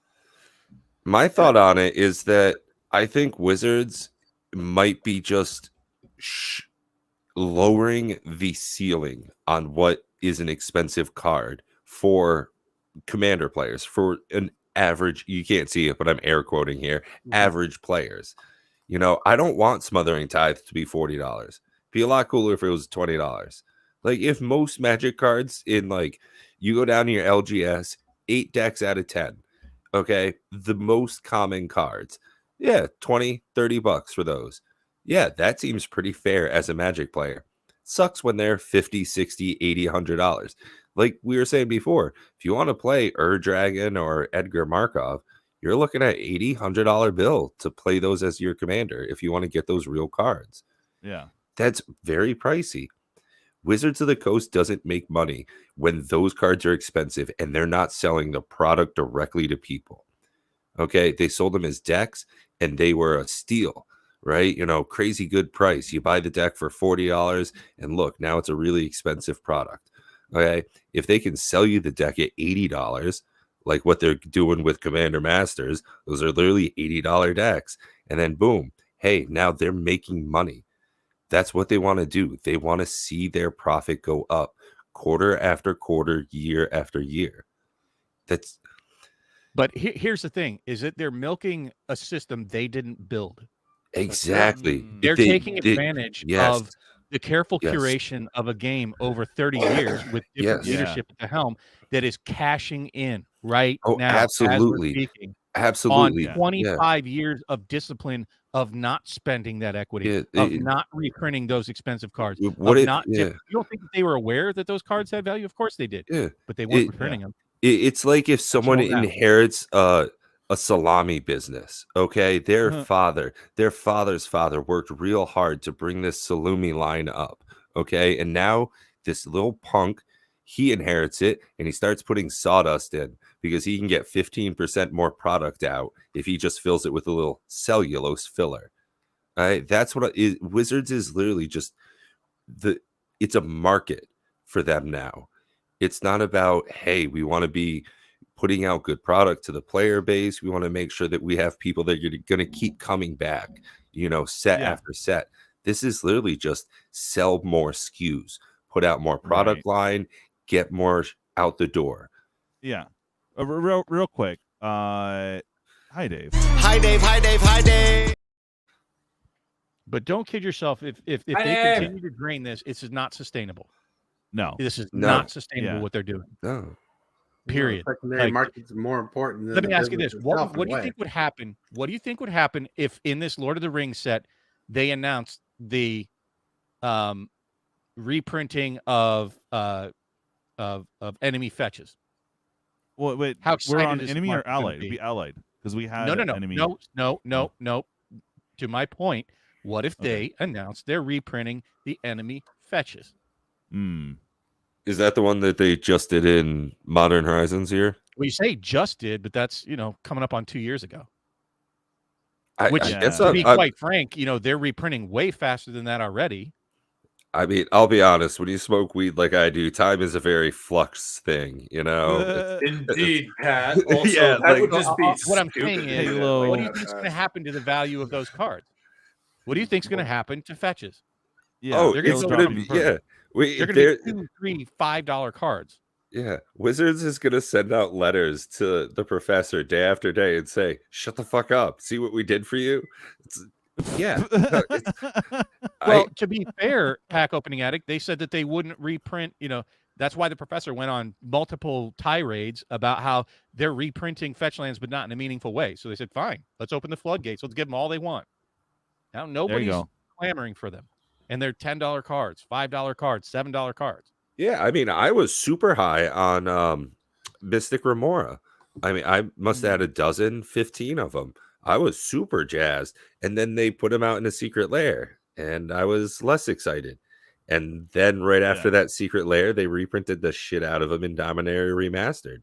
Yeah. And now it's trying to be sour grape. Yeah. I'm just observing. Sorry, I didn't mean to cut you off. No, it's super realistic. Like, that's the thing. I don't think you're being sour. I think that sometimes you and I come off like way too real, and it's uncomfortable sometimes because most people, I mean, you're going to see on so many other channels, Commander Masters, oh my God, let's jerk each other off. I'm so excited. Yeah, no, that's you see about the prices. Yeah, it's like, cool, buddy. You go have that fun time. But when I opened Double Masters 22, those cute little black and silver packs, and they were the same price as what we're getting these at. And I was super disappointed when I opened one. And it was like, oh no, that was 25%. That was $50, almost $60. And I hated all the cards in that pack. Oh no, what did I do? What's happening? Yeah. I think that's the other thing too, is like I guess I have PTSD from Commander Legends 2 on this remastered. Like, there's 1,000 cards in there. 1,000 plus, so that includes variants, yes. But I mean, like, bro, that's a huge set. And at what if you want to get most of the cards, even the common uncommons, like what you have to get a bunch of the set boxes at 360, 400. I mean, collectors, to get the fancy, but I mean, that's a huge set. I think it's gonna be rough. Hey, Kevin, what's up, man? Well, let's just put it this way. I'd like to take a poll. Yeah. Just of the we weren't terribly far off of that though. That's what's wild, Pack, is that when I was looking at fetches, like I saw some for under $10 when I was scrolling around eBay. And this was, right after MH2. But yeah, it's crazy that all of them are so cheap across the board. And this was a very meaningful reprint. And MH2 had meaningful reprints of that set. Yeah. They had many waves coming out. And to that note, the price didn't go down just because they had supply. It was all about demand. And I think we'll see that going forward too.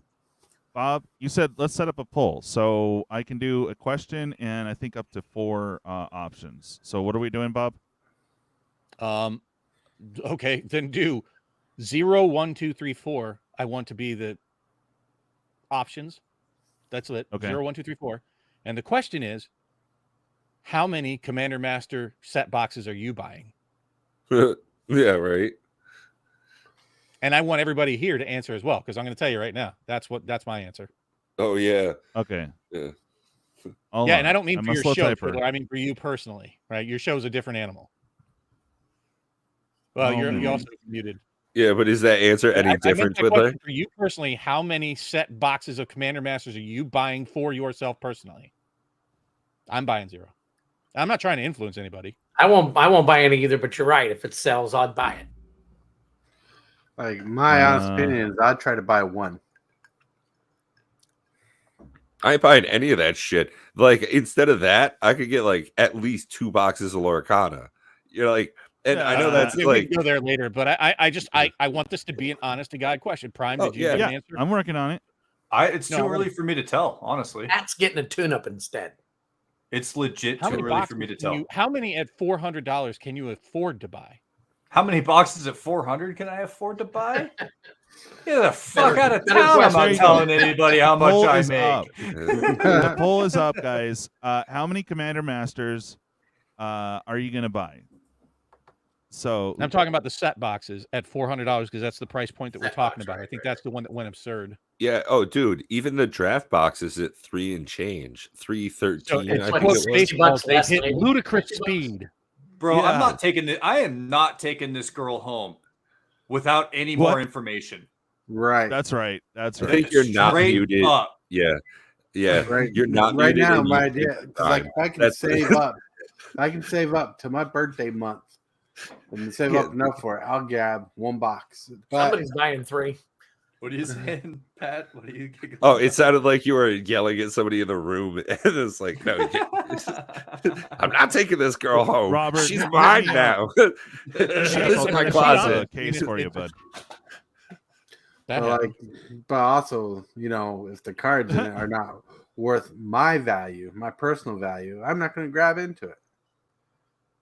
No, dog. Like for $400, all of the things I could do that aren't this. At $400, I'm buying a Tundra. Okay, yeah. So go. I just read a thing that like 70% of Americans cannot Thanks for afford hanging, a Dave. $400 emergency, right? Yeah, yeah. That's What like the hell? Thing. Yeah, yeah. What the hell? I guess I'm exactly. just price sensitive. I'm not trying to complain There's about it. something I like like the 30% cards. of people that make $100,000 a year live paycheck to paycheck. And I'm going to say it paycheck to paycheck, you're not buying $400 set boxes. Yeah. Well, that's true. I mean, yeah, this isn't. At least you shouldn't be because that's a bad idea. That Sweet price tag dreams, is old not. man. Night, Dave. What are you talking about, Bob? I'm not It's trying going to be like poopy either. I'm just trying to be real here. That there's at some point you hit what I've described to other people as a price cliff. People are willing to buy stuff up to a certain dollar value, and then it doesn't matter how good it is above that value. It's just out of reach financially, or they're not comfortable enough with it. Oh, even Double Masters 22 was like right there at that. Like that was my breaking point. Like that was just shy of where I was willing to go more. And honestly, I probably shouldn't have. Realistically, looking back, I think the Double Masters 22, and I made money off of it. It was good. It was it treated me very well, but it wasn't a smart move, even though it turned out well. I'm not a big gambler. That's not my thing. And that's what Magic the Gathering is feeling like more and more. And not a sponsor, want a sponsor. MakePlayingCards.com can ship you a 100 card commander deck for 38 and change. Okay. Yeah. DJ, even in California, you could probably get it for like $40 shipped out to you. I know. What I'm going to say to Time Capsule's response there, but you bought it, yes. But to be fair, it was a very different time, and we had a different vantage point. Honestly, to me, the line in the sand, the tipping point, the turning point in Magic, clearly for me, and I'm going to assume that there are other investor collector types like me, was the fireside chat. The open admission that they don't see that they're doing anything wrong, that reprinting cards doesn't affect their secondary market value. No. All right. Sorry. That's where things changed for me, because it was the very top people. There is nobody else accountable above them besides shareholders. That's where it went sideways. Before we were guessing and hoping, and now we know. And they keep saying it, and they keep doing it. Yeah, I'm gonna just live vicariously there, through other content creators Amen, on a lot of these sets. You know, I enjoy watching the professor's videos. He has a good mix of actual content, and he does his box opening videos of, can I make it, you know, so you get to see what it's worth. I've been talking with Anthony from MTG Box Analysis. Phenomenal guy. Cool. The work he's putting down over on his channel. I've been as Bob says it, I've been doing my homework. You know, I've been reaching out to other content creators. I like having these chats. That's why I started Cardboard Conversations, is I love what we do here. Exactly. I wanted to do it on Saturdays too. Yeah, so for sure. Well, after your show, see if he'll like to come on mine. It'd be great.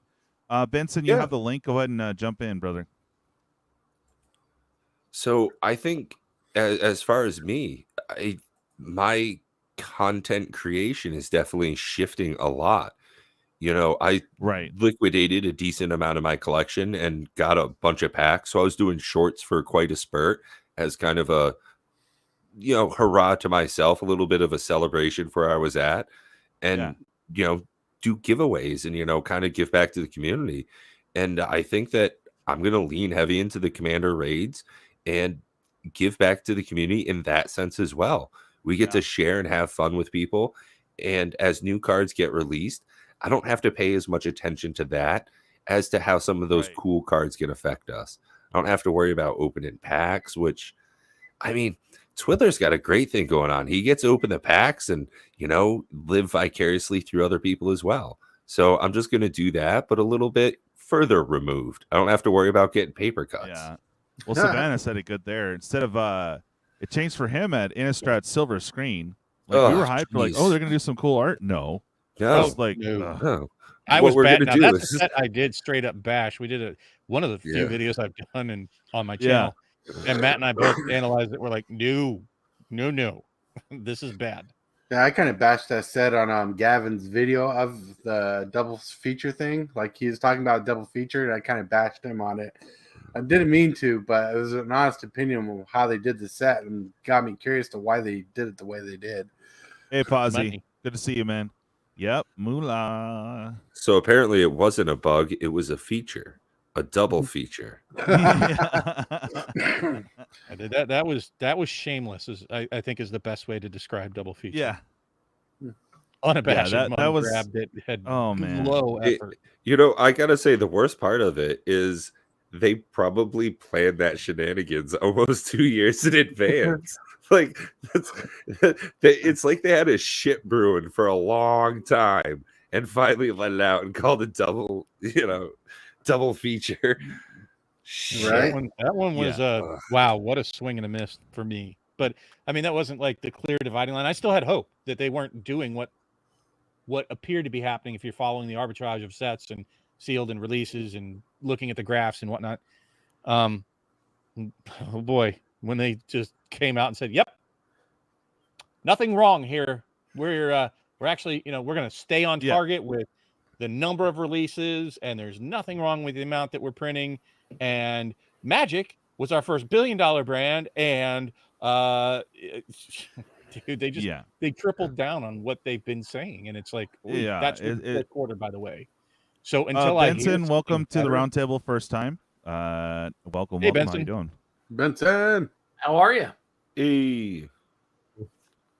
You guys hear me? Yeah. So you said you had some stuff you wanted to say, so say it. Yeah. So by my nature, I can tend to be kind of contrarian, and so a little my background. I come from a world of, I guess you could say, warehousing, supply and demand, logistics, demand planning, that sort of thing. Okay. I kind of look at it this way, like, and I know people that work in finance, some of the big four financial companies, and I try to explain this to them, and I ask them their thoughts on the reserve list, whether or not it's a binding legal document, all these things. But just sort of my view on it is, is Magic the Gathering even really supposed to be the commodity that it's turned into, though?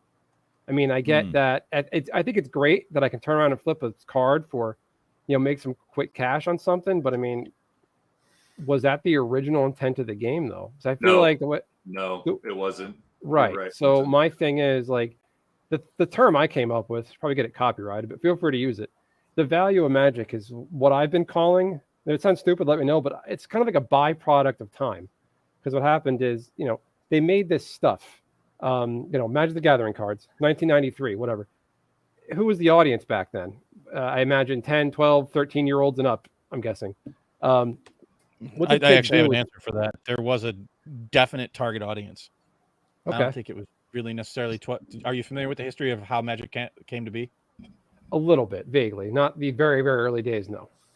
Okay. Well, I'm talking about the pre-days before it existed. Is that they no. Like I've seen around like the like Pawn Stars in an episode of like the beta test cards they made for Magic that were like, that's the era that you're talking about, but it was intended to be a gap filler for people playing Dungeons and Dragons.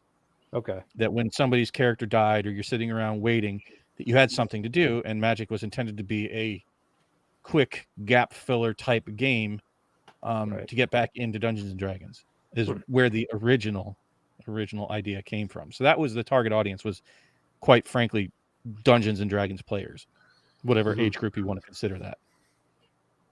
Fair point. But my thing is, though, like I looked at some older folks I know, they talk about the value of like older baseball cards, your Mickey Mantles, your Derek Jeters. They would literally flip these cards on the sidewalk to like make money, and like just like little kids games. And that's what Magic that was the intent of Magic. That's why some of these alpha cards are all beat up and things like that. And just like the value some of them have is just due to the scarcity and the not reprinting. And my thing is, though, like, yeah, it's great, Magic's worth money, but why not just put your money into real estate, fine art? Because isn't Magic really kind of a niche community at the end of the day? My question is, I don't have any research to back this up, but I am wondering, does anybody ever, like, the high-end card sales you see, like Card Kingdom, the high-end Lotuses, your Mox, your Power 9, who's realistically going out and buying those? Because I know with like art dealers and art shows and art galleries, a lot of the volume you see on high-end art is just one gallery selling it to another. How much of the sales volume of high-end Magic is even real? Does anybody know?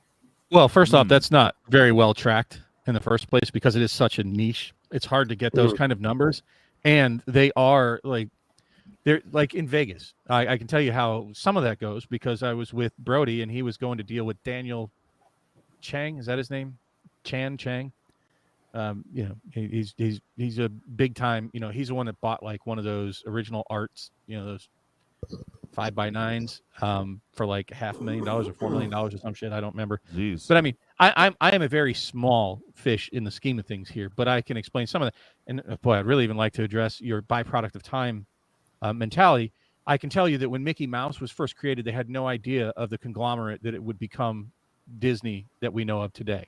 So regardless of your path getting there, you are where you are, right? And many companies, like the company I worked for, they did what they did very well 150 years ago, but through the ages, they've been buying and accumulating many other products and associated products with what we create. So, well, there's Brody right there, and he was doing a bigger dollar deal in Vegas, one-on-one in a Vegas hotel room. So that's going to be extremely difficult to try to get accurate metrics or meaningful metrics on the super high-end cards, and it almost doesn't matter, right? Because that's not what we're really talking about here. People don't buy packs of Magic and boxes of Magic and whatnot so that they'll eventually end up with $50,000, $100,000, $500,000 cards. That's not even in most people's dreamscape of this game, right? But there is some expectation is if I have the discipline, if I buy the product, if I hold on to it for a long period of time, it can accrue some form of equity, because that's what it's done for 28 years until the current regime, regardless of how it got to the 28 years or it's different leadership from people that weren't involved with this, that clearly don't understand the game and the audience, the people sitting here listening, talking. They don't understand it. They're just trying to squeeze as much money out of it as possible. My bet is until they move on to their next position in life, because Cynthia has already worked for Microsoft. She's already worked for Amazon. She's already worked for Philip Morris. She's now working, to me, a step down at Wizards of the Coast. When you put it on a resume and they see people know Microsoft, they know Philip Morris, and they know Amazon. And then you have Wizards of the Coast. That's a really weird one. At the cocktail party. I don't imagine that this is where she saw herself ending up. This is a stepping stone for her. So all she cares about right now is juicing her resume. And that's going to be increasing profits at any cost. Now, what's made the game last for 30 years and why the cards have value is because the people at the helm up until now have been very responsible with what they've printed, with the amount that they printed. Just go look at Echo MTG and look at the amount of products released in the last 5 years compared to the first 5 years. It's ridiculous. So they're cashing in on the careful stewardship for over 2 decades of Magic to keep it alive through dips and swells, meaning Magic has gone through some darker times before. They've tried to spread their wings. And what's even worse, combine the Black Swan event that was the pandemic and Luke, what's his nuts? Is that what his name is? With Mr. Pokemon? Let's just call him that from now on. Yeah, Luke, what's his nuts? That's fine. I don't think anybody would sue me over that. With the Pokemon craze, which really drug Magic along with it, because if you look at the price charts, it spiked then for no specific reason. It's not because of specific actions that the leadership currently at the helm took to make Magic jump like that. It was a fluke Black Swan event. And so they're cashing in fast and furious on it. I cautioned this a couple of years ago out loud on streams, though I don't reach very many people. And indeed, I believe that's what we're seeing, is that they're getting a false sense of security, probably like Putin, right? Where everybody's telling him, we're doing great in the war. We're not losing people.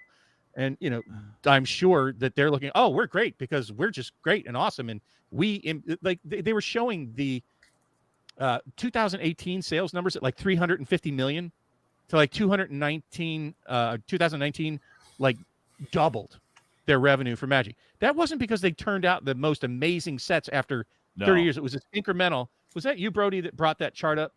It's just a very gradual, incremental, steady growth, which is what you really want to see in a solid investment. And then this massive spike that the current leadership is taking advantage of. And the problem is that misguides them with their direction and what they're doing. And I think it is harmful to the long-term sustainability of this game. Fair point. But like my thing is that, looking at the past performance, you had different leadership. Looking at how the game's done over the years, you can't use that at where it's going. You have to look at what's happening now. And I don't think that anybody in the community, I was one of the holdouts for a long time, being positive, until the fireside chat came along. And then I'm like, well, thanks for popping my balloon. But I'm not trying to bash them all the time. I am just analytically looking at what I can see. And it looks very disturbing. And I'm reading in what they're saying. I'm looking at their quarterly reports and trying to analyze them. And it's concerning enough for me as a small potatoes investor to go, nope. Now, why Magic? Why alternate investments? Because I maxed out my 401k. I maxed out my Roth. I have all those investments, the solid investments. I own my own home. I don't have a car payment. I have no credit card debts. I have no payments of any kind other than a mortgage. So why would I not double down on the mortgage? Well, I think that there's more meat on the bone if you choose wisely between some of these games, and it's more fun. I get to spend, it takes 2 seconds once every 3 months to adjust my investments in 401ks and Roths and HSAs and other investment types. This, I get to pay attention daily. It's fun. It's like playing the penny stock market, and I can look at things, and I've done pretty well, even in the current Magic environment, with the sealed investment that I do have. But they've broken that. And I'm not talking about the quick flip. I don't sell cards yet. I don't know what my exit strategy is. I just know that the equity that I've built is kind of draining a little bit, but it's doing fairly well overall with sealed because I don't crack it. But all of my open product, that's very questionable. But what they're doing makes it even hard to want to invest in sealed because of the volume, because of the reprints. They're killing the value in the boxes themselves before you even open, because you're reprinting your Jeweled Lotuses and your Ragavans, and just for that matter, go look at Modern Horizons 2. What a banger product, and they have just diluted the shit out of it. It's not a great investment. It's worth less than it was at release 2 years later. Would you say it's the secondary market's fault, though? Maybe they're looking at the secondary market. They see the high price. No, of the we've had Ragavan. like 6 waves. We've had 6 waves of Modern Horizons 2. Jeez. They are reprinting and reprinting and reprinting until it just stops selling, till they have saturated. That's what they're doing. Yeah, same thing with They are 40K. reprinting everything until it hits market saturation. When you do that, the only way to make those things increase in value is to stop printing them and get more players. Cards don't decay after 2 years. Right. So, Benson, go ahead. No, that was astute. No, I'm with you. I'm not trying to troll. I'm just again. No, I'm not saying you're trolling, and I'm sorry if I come out like I'm yelling. I'm not. No, yelling, you're but, okay. No, like, you're good, Bob. I sensed some of your other. You seem bothered about this environment, and I don't blame you. This is my first foray really breaking into some of this stuff and trying. Yeah, never come back, Benson. You're not welcome. Damn it. What am I gonna do? Bob, you scared me away. No, but I mean, that was going to be a joke because, like, I got to bounce. It's already near 10 o'clock, and I got shit tomorrow for work. So. Oh, thank you, Alfonso. And I speak Pat. I have. Hey guys, as always, it's been phenomenal to talk, and thanks for having me here, and everybody out there in chat. Make sure that you like and also share this video. Let other people know the incredible content DJ is making. And by all means, come back and comment. Either way. Oh, you got a little thing. Hold on, Bob. Let me blow it up. Wow. Bob, you got a little thing. You've ever said to me. Wow, got a little thing. God, yeah, things you don't want to hear in the men's room. No, I was talking about the card you showed. Let's see it.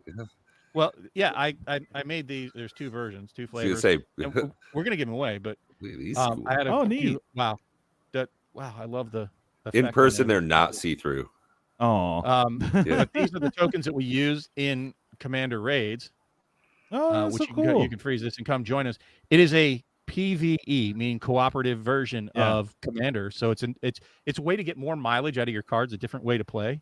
Nice. I have to come in and do a game with you, but they actually started giving me hours of work. I don't want to play Magic any other way at this point. And I was going to mention earlier that the only things that are really appealing to me at this point from Magic releases, because I'm such a big fan of Commander raids, I immediately go right to the Commander precons. Like, I'm more interested just naturally in those now. Yeah. Because our format is essentially built for those, right? So all right, I now have a bigger curiosity for all precons at this point. All right. Well, here's. I thought you weren't buying any of that, Bob. Yeah, hold on. He's just window shopping. You window shopping? I'm so confused. Yes! What's wrong with you? Just scream your car. Every 5 minutes there's something, a bomb or something. I'm leaving. Yeah, that's exactly what I'm doing with my Magic buying. Just like, whatever. I'm leaving. I'm out of here. Bye. Hey, sweet dreams. Y'all take care. Later, Pat. Take care, Pat. Let me correct that. I didn't say I'm not buying any Magic. Yes, I said I'm not. You're not buying any Commander Masters. Well, earlier, perhaps I said that out of context. I don't know if I'm buying the decks.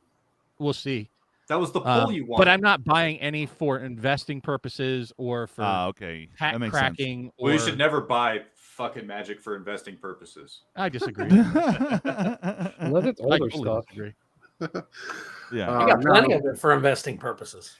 Well, no, like personally, not only just being me, I'd buy product just for the product, not for investing, because I believe Bob is right. Ooh, it's not going to be a good investable product, most likely.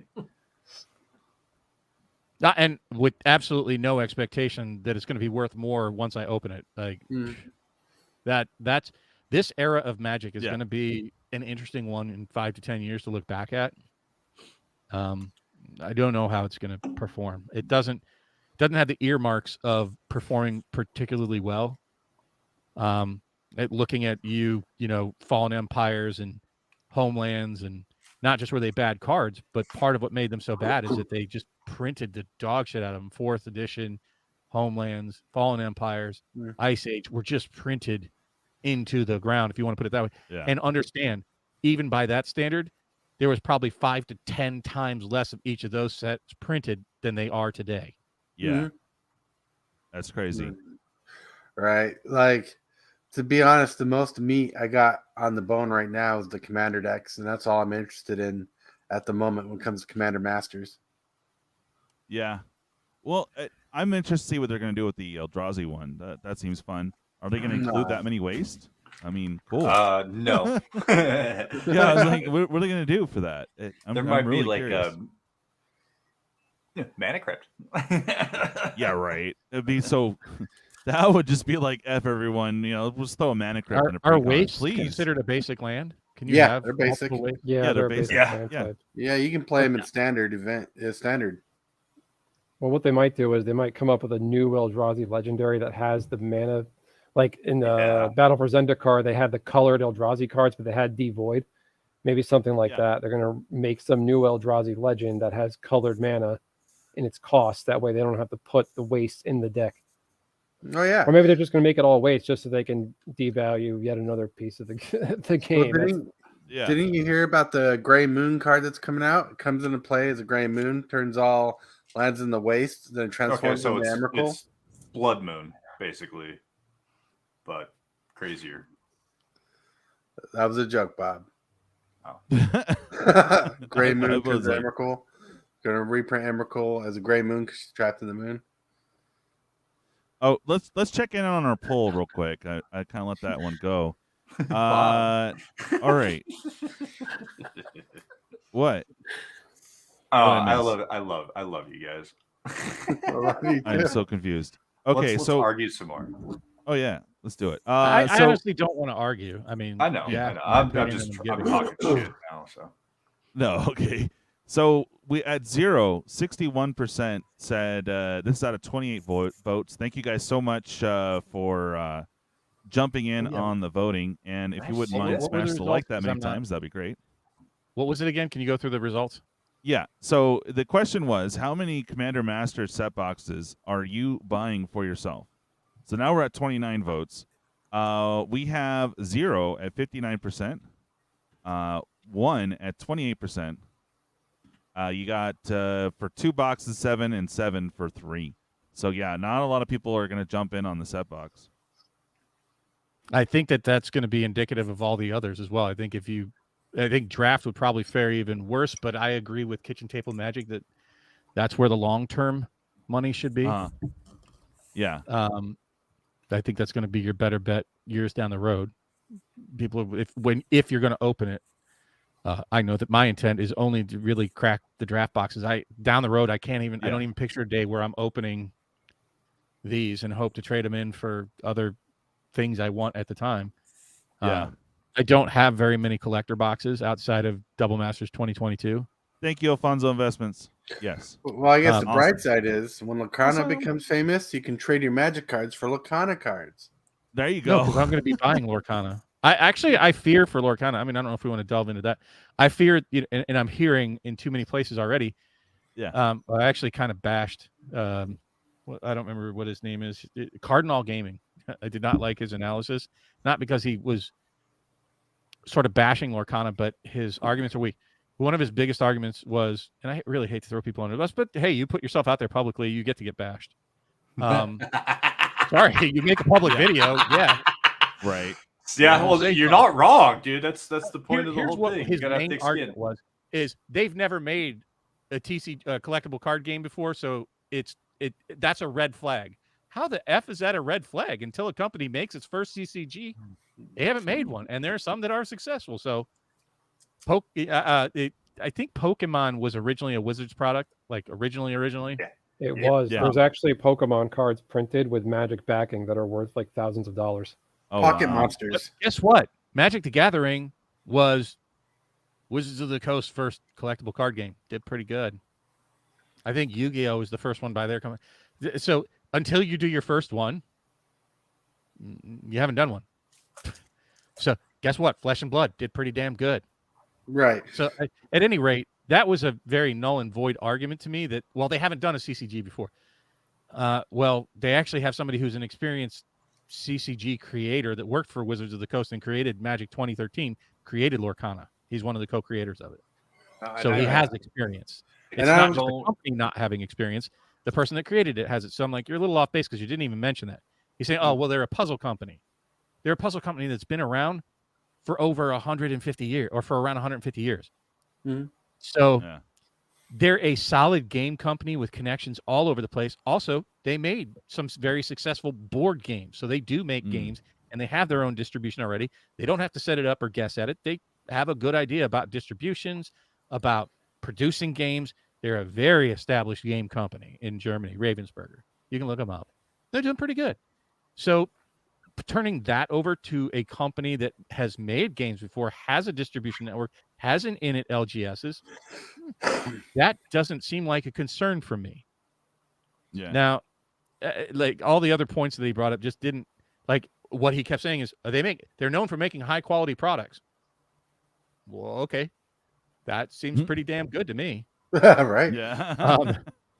So again, you know, I think he's been, anyways. I don't want to just bash him on it, but I was like, okay, well, what is the deal with Kukas now that you're in here, and I can ask you? It's just funny. I was joking around with Brody on the morning show, and I was I know, Kukas I've seen it. list. I know, and I'm like Kukas, and I looked at it, and I'm like, this card sucks. It's stupid, but the name is just funny. Okay. And Brody bought all of them from Card Gang. It was later that day I went to go buy them, and they were all fucking gone. And I'm like, I want to go with Lucas. That's how you enjoy Magic. There we go. Now that's what I like to see, right? Like, right. Try to buy it out from Alfonso Investments on his bottom 10. Yeah. That's hilarious.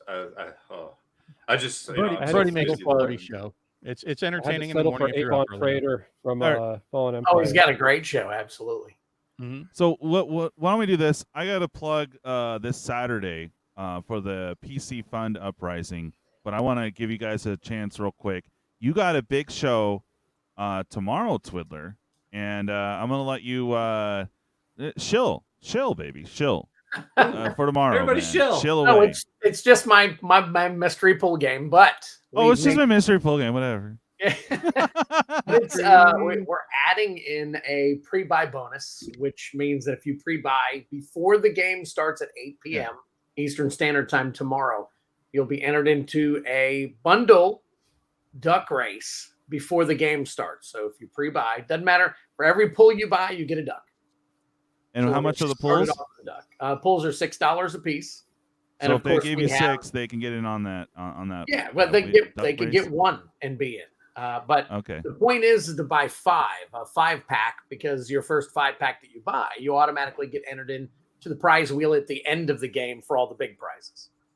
Okay. So, cool. That's it. That's what we got going on. Nice. That's tomorrow at what time? 8 p.m. Eastern Standard. Okay. And all right. Is there anything that well you want to plug the game? Why don't you plug the game that, oh God. Hold on a second. God. What are you doing, TJ? Are you okay? Yeah, what are you doing? No, I'm having technical issues, which I won't have with the new computer. Hey, okay, Bob. Talk about do a quick plug for your game and throw the Discord link up because people want to see this game, man. Oh, I'm not logged into. I'll get it. I already gave it. So I mean, that's the game we're talking about. It's called Commander Raids, and what we wanted to do was take a variant of the Commander format. Because it's multiplayer, and make a cooperative version of Magic, and we've done that fairly successfully. If you like cooperative play, it's fully cooperative. It's not arch enemy, and it's a format that we're taking input from other people. We're adding new variants to the format of how you play it. There's one called Tower Mode that will be it's next on our list to get formulated. And it was actually one of the fans that really kind of laid out the format for us first. And I don't remember what the game is, but basically you fight one boss, you beat it, you get some boons and you move on to the next boss with these buffs, if you will, going between the levels of the tower until you fail. But there are other variants. Like I'm looking at potentially with like the Commander Masters trying to figure out a draft variant. We'll have to adjust the way that it works. But there's a core set of rules that we use. There's an easy, regular, and hard mode just in the core set. And then we're going to take variants from those. Those are not really truly variants. They're just difficulty levels. I plan on making a plane chase variant, which I learned from Gavin Dugan. If you guys know who he is, he's the co-creator of Commander. Met him in Vegas, and he talked with us a little bit. And I played Commander plane chase with him in Vegas. It was a ton of fun. So it's a growing community. We have a Discord. I encourage you to come in and talk. I'm often looking for a game, so if you can figure out Spell Table, I'll be glad to play. I will with the new computer, Bob. I'll be able to be a normal Magic player. Yeah. So what? I know. Here's the big thing in today's world: it's free. Yay! You don't have to buy anything. You already have the cards. You don't need anything that you have to purchase. You just get to play. If you have Commander decks, you can play. Yay! Yeah. All right. So Prime, do you have anything that you want to plug? Any show coming up? Yeah. Go for it. I figured out how to stream Arena and my Xbox, so I'm gonna do more video games. And then yesterday I started putting Tempest away in the binder. So yeah, that's what we're working on right now. I do got a video. I got my little. You're going the my binder way. Yep, Nice. it was way easier that way. That I don't have Told that you. list, right? Yeah. So yeah, that's awesome. Oh, and then I Benson, got these, we lost you. I got these in the mail. Nice. Whoa! So I'm really stoked. Why are they so dirty? It's like they hit the floor, but they didn't. But yeah, ooh. So yeah, and then Coach said he wanted all of us to say something positive about Magic. Yeah. At least before, what did he say? Please just tell me one thing you like about MTG, each of you on the show. Please make me laugh or love it. Okay. So, I'm still buying the crap out of it. Well, we know, right. Twiddler, because you're selling the crap out of it. All right, whatever. That let me finish. Without these goddamn cards, I wouldn't know any of you people here right now. Okay. Very true. What do you mean, people? Hey, more specific. He means nerds. Yeah, nerds. Yeah. But you know what I mean? Like I know my people, but that's a limited group. It's 4 people. Yay. Now I've got all you guys. This is like a whole community thing that I'm part of, and it's amazing. We made a new community. Yeah, and we're building it together. Yada yada. Blah blah blah. It's amazing. That came out of my mouth. I sound like stupid. You don't. Oh no, it's cool. You are stupid. Oh! Thanks, Dad. Can I have another? No. Oh. One per night's all you get. Bob's so mean. I'm gonna go cry about it now.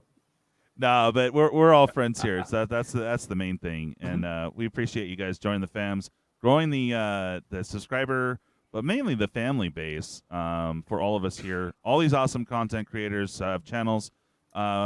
Benson, you're starting one here soon too, aren't you? Well, I just do shorts. I'm just sticking with the shorts game for now. Okay. While I try to up my game, I have me and Richie Dubs. Shout out Richie Dubs. Anybody seen Richie? We talk a lot. We're working on some stuff together, and we're thinking about collaborating on. Nice. For now, my goal is just post a short a day. I posted one tonight. It's low effort, but I think it's pretty funny. The short I just made. It's You do pretty good shorts. I dig them. The one that I have tonight. So is Richie. I'm just talking shit, buddy. Oh my God, he's pumping out 30 a day if he can. Well, okay. Shit posting is one thing. Richie's a good guy. Oh God, Robert, He is no. a great guy. I digress. He is a good guy. Just no. Only feet? No. Nobody wants to see my feet. Ugh. Oh, rigged. Remember Dumb and Dumber when they get Yeah. Yeah. All right. So power sander for the toenails. Getting the plug ring out. Tortoise. What's Tortoise. that? Was there a show that you want to promote, or is there something going on for your channel you want to talk about real quick? Yeah, I'll advertise myself a little bit. I forgot. All right, so yeah, my channel is not my channel.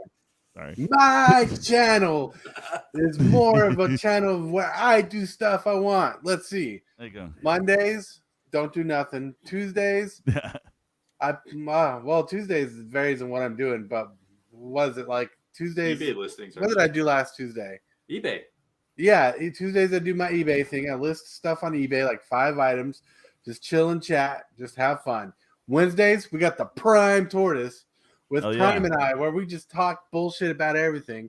Then we have today, which is Thursday, where I go around cube content and I just act like a jackass who doesn't know anything. Nice. And I talk about cards I want for the cube, and I talk about the strategies and where I want to go with the cube, and I talk with you guys. Then Fridays, like tomorrow, I'm going to play some Animal Crossing. And what happens Saturdays? Who knows?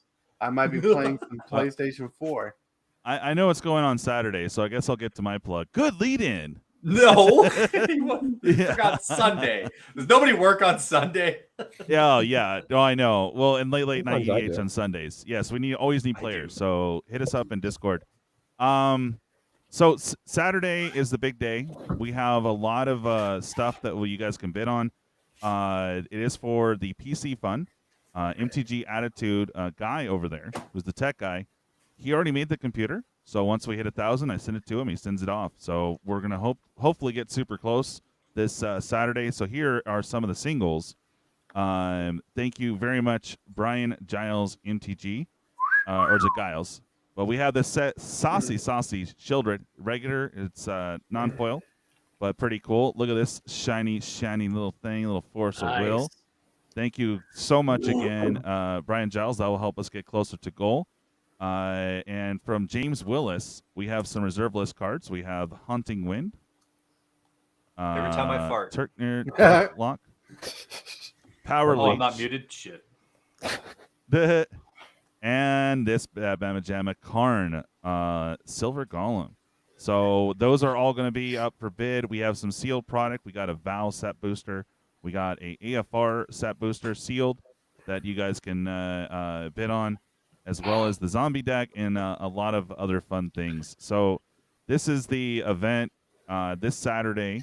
Hopefully you guys can show up. I know we got Cardboard's conversation going on, but I have to do it a little bit earlier, so I hope I don't cut too much into your time with Pat there, Bob. You do you. I'm going to say, like other content creators have told me, there's plenty of space for all of us.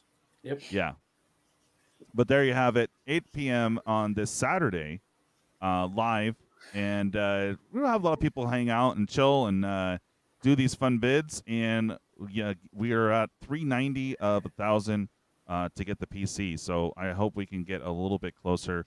And all the proceeds from that event is going to the computer fund. If for some reason we have excess, it will go to further equipment. But I think I hope we get close. But there it is. That's the event. All right, my skill's done. Woot. Oh, and my bad. Keychains. Always keychain hustle. We have some merch. I am not doing another run of purple, so these are the last purples. But yeah, it's a keychain. I'm gonna sign the back with a serialized number. It's gonna be by sale. There are no 7s, so we're skipping 7s altogether. But you'll get a special number throughout the year. I plan on doing some appreciation rolls, and if we hit goal, I will spin out for all the keychain holders. This bad boy right here, Allosaurus Shepherd, is my first appreciation card to throw back. May I point out there's a dinosaur on the Allosaurus Rider or Allosaurus Shepherd? Yeah, there's a dinosaur. Dinosaur, everybody. Dinosaur. It's a dinosaur. Plural. There's more than one. Dinosaur. Right. And that one's jealous of you right there. He's jelly. And that so one everybody your just mama be nice and step away from the spin and just let me have my own name on there. Yeah, that's right. But yeah, if you guys want a keychain, they're $10. It going directly to the computer fund. And again, you're going to get a serialized number. And I'm going to do appreciation rolls throughout the rest of the year. So just as a thank you for helping me get my goal. All right, my plug's done. Yay. I do want to thank everybody who did go ahead and buy in after my promo. So thank you so much for tomorrow night's game. And I want to throw out there that for I've got, I don't know if you guys have seen it, but I'm giving away a completed bundle on March 3rd for everybody who buys between the last stream and March 3rd. Anything that you buy $25 or more, it's cumulative. So if you buy $150 worth of stuff, you get a duck for every $25 you spend towards that completed bundle. I have to wait, Twiddler, but I will jump in on that pre-sale when money's clear. So just shoot me a message on Facebook what the total is for 5, and I'll get that off when money comes in. All right, and I'll be posting stuff tomorrow, so you should probably get tagged on it anyways. Okay, bet. Yeah. All right, man. Crazy. You know, try to go positive, but man, see, bro. I think we should probably end with that Hasbro positive poke. That's what I was trying to do. What's that? I said we should probably end with positive. the positive thing that Coach said. You know, let's talk positive about Magic. I would say that would be an appropriate way to end the show for something positive. Sure. Why don't we start with you, Bob? I'm positive they're going to keep raising prices and open printing things. Yeah. Basically, no, Bob is positively negative. So I mean, I don't want to say it's see that there's a difference. Is I don't particularly see it as super negative. It guides my decisions on where it's going. But I'm going to be here. You know, after they fuck it all up, you know, I'll still be here. And mainly for the same reasons that Prime pointed out. Prime was one of the more delightful surprises I got in Vegas. Prime was the man. He was staying way the F away from where me and Dual Brain were hanging out, and he came every night to hang out with us, spill some beer, drink some coffees, talk about the day at M30, and it was an absolute delight meeting him, and a lot of props for him, you know, being the one that has to suck it up. Like, I got to walk 5 minutes and go back to my hotel room, then he's got to try to grab an Uber, go 15 fucking miles across Las Vegas, which that's a good half hour, 45 minutes. So at like 1 o'clock in the morning, 2 o'clock in the morning, that ain't so grand to have to get back up, you know, at 8 and get back in there at it again. So the people really are, and the best part of Magic. And what's a shame to me is how many they're driving away. But it still makes for a community that I like being a part of. I want my children to be part of it. And I hope this is a multi-generational phenomenon. Well, I hope so too, Bob. I mean, honestly, I still can't wait till we can hit the karaoke bar, bud. We tried. That's my goal. That's my goal. You and I tried, yeah, but that was too weird. But yeah, no, on that same point is community. Like, honestly, I need y'all because y'all know way more than I do in Magic, but I also need y'all because, like, you all my friends and family, really. So I appreciate everyone, and I try to put out as much as I can as far as giveaways and other things, and playing Lost Leader for DJ puts out. I do. A lot, I put out too. A lot. A lot, he said. A lot. But no, but I appreciate it because we have this awesome community together, you know. And what I love, Bob, is like you and I can have a conversation on Brody's channel in the morning, and then on my stream or your stream, we'll just pick up that same conversation like it was just a pause, you know. And then on Prime stream, we might bring it up again, and we'll still be chatting about the same thing. And that's how we have it with this community, is like we all pretty much do that. Like Justin and I. Justin, I hope you appreciated the short series. I know it was kind of lackluster, but I really tried. I found out that I do not have 36 mats. That was the challenge. Had nothing to do with the cards. Nothing to do with the cards. It was like, do I have enough mats to and Justin even tell me, like, he just said, oh, I just want to see you pull a second Force of Will in the box. No. It was the background, dude. I had to get really creative towards the end. I know. It's like we're using boxes now. Yeah. Do you like that? Did you like the one with all the packs? Yeah. Just all the loose packs. I think that was my favorite one, honestly. Yeah. And people are like, what is he doing? I don't get it. No, it was commentary and a touche to Justin Clement because it was like because of batch recording, right? Oh, I still batch recorded, but I did a different stuff. Anyways, all right, Pawz. Thanks for hanging out with us, man. Yeah. Absolutely. Oh, so he has a response there. Twiddler says 30 ducks so far. Nice. Holy shit, nice. Well, you're gonna add a duck for me because I'm gonna send that off to you. So very cool. Hell yeah. Oh, and the future sense, I've already started on Loaded Piper version 3. I don't have a lot of big cards, but I have a lot of medium cards. So we got this nice consider, which is a little bit of moolah, sitting about 20. Paradox Days. Sorry. Days Undoing. We got the Sliver Hive Lord that we'll probably see a reprint real soon. Renin 7, the Extendo. Adeline and Zarkoma are going to be in the next battle. I've been making stuff for that. Danos. Yeah. Dinosaur. 2 cards got me excited. Paradox Haze and the Dinosaur. Okay, and we had several requests earlier. I didn't ignore you guys, so I'm going to give you all 4 cards. Qore! Qore! Qore! Qore! That's right. Twit, I just hit you for shipping also. Awesome. Thank you. Thank you. Yeah. Oh, yeah. Okay, yeah. All right. Oh, man. Oh, there you go. Justin Clement. Yeah, I noticed that, man. I appreciate it. Look forward to seeing them every day. It was awesome. I really want to see you pull a second Force of Will. Yeah, me too.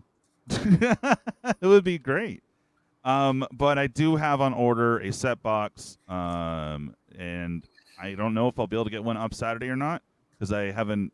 I guess it's going to come on Saturday, so I don't know. We'll see what's up. I'm coming on Saturday. Whoa! Huh? Whoa! Wait! What? I just logged back in and heard that. Tinder sauce, face, neck, chest. Shit, where am I? Who are you? 2 weeks. Yeah, 2 weeks. Oh, here's another thing that's up for bid. Is a full sealed deck here, courtesy of MTG Attitude when he sent me that whole thing. So this is going to be another fun item you guys can bid on Saturday. We already talked about that little set boosty. Yeah, whole box, and then we'll send it sealed. So if you content creators want to crack it for your channel, I won't say no. What is Lord of the Rings, Mom? Yeah, Lord of the Rings, Mom. Yes, Mom was March of the Machines, but that's why I questioned it, Mom. There's commas in there, Chris. And we also have a sealed draft pack here, so three packs you guys can bid on. A sealed War, or the Bra War, bro. Gift edition. Did you get the dice out of that too? No, I didn't get the die. Aww. But that's sealed. And everyone's favorite set, AFR. But hey, the Manlands and Mythic Dragos in here are pretty decent. So. Yes. And I have some more stuff coming in. Oh yeah, we have a what is it? Secret Lair Street Fighter Edition from Feldy. We'll probably start off with that because he can't hang too long. But and 6 packs from MTG Cardz and Review of Rivals of Ixalan. He'll crack on his channel. Oh, you cool. guys can get in on that. Oh hey, you got Pixar, Benson. Nice. Then we have some other fun surprises too. Yeah. Yeah, don't spoil it all, man. That's good. Right No, I know. But in the meantime, I'm still hustling these. This is going to be the last batch. So I want to keep the number low on these. So how many ever purples, that is going to be the last of the keychains, period. So I might do something else in the future, but this is it. So if you guys want to jump in there, $10, you get the keychain and serialized number. I will be doing spins down the road. This is the first one. I hope if we hit goal, we can spin out for this for our keychain holders on Saturday. That would be badass. Because I just want to, if it would be, send that 1,000 to Guy immediately and have him ship and have my computer next week would be amazing. If I somehow get that Allosaurus off of my keychain, we're gonna respin. All right, bet. What is that, Benson? It's a puck from the manga and anime Berserk. It's a little. Oh, dude! Where can I watch that, Benson? Internet. Sorry. Well, which one do you want to watch? I recommend just going right to the 97 anime. Skip that garbage they made in the 2000s. Okay. Okay. I'm gonna check in, Robert, and then I'm gonna do a surprise scream and open that up. So I need a break though. Hey, we'll do that. To answer Coach's question, real quick, about the positive spin on things.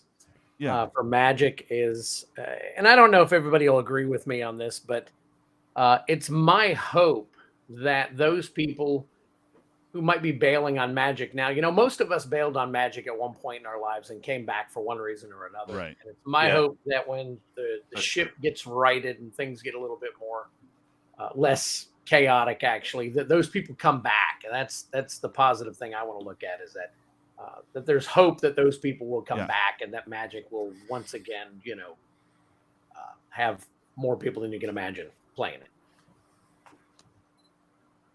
That's it. Yeah, and except they'll be no. I was just moving the camera over. But to be honest, again, I'm with Prime, like meeting you all from doing this for you all and having the table be diverse.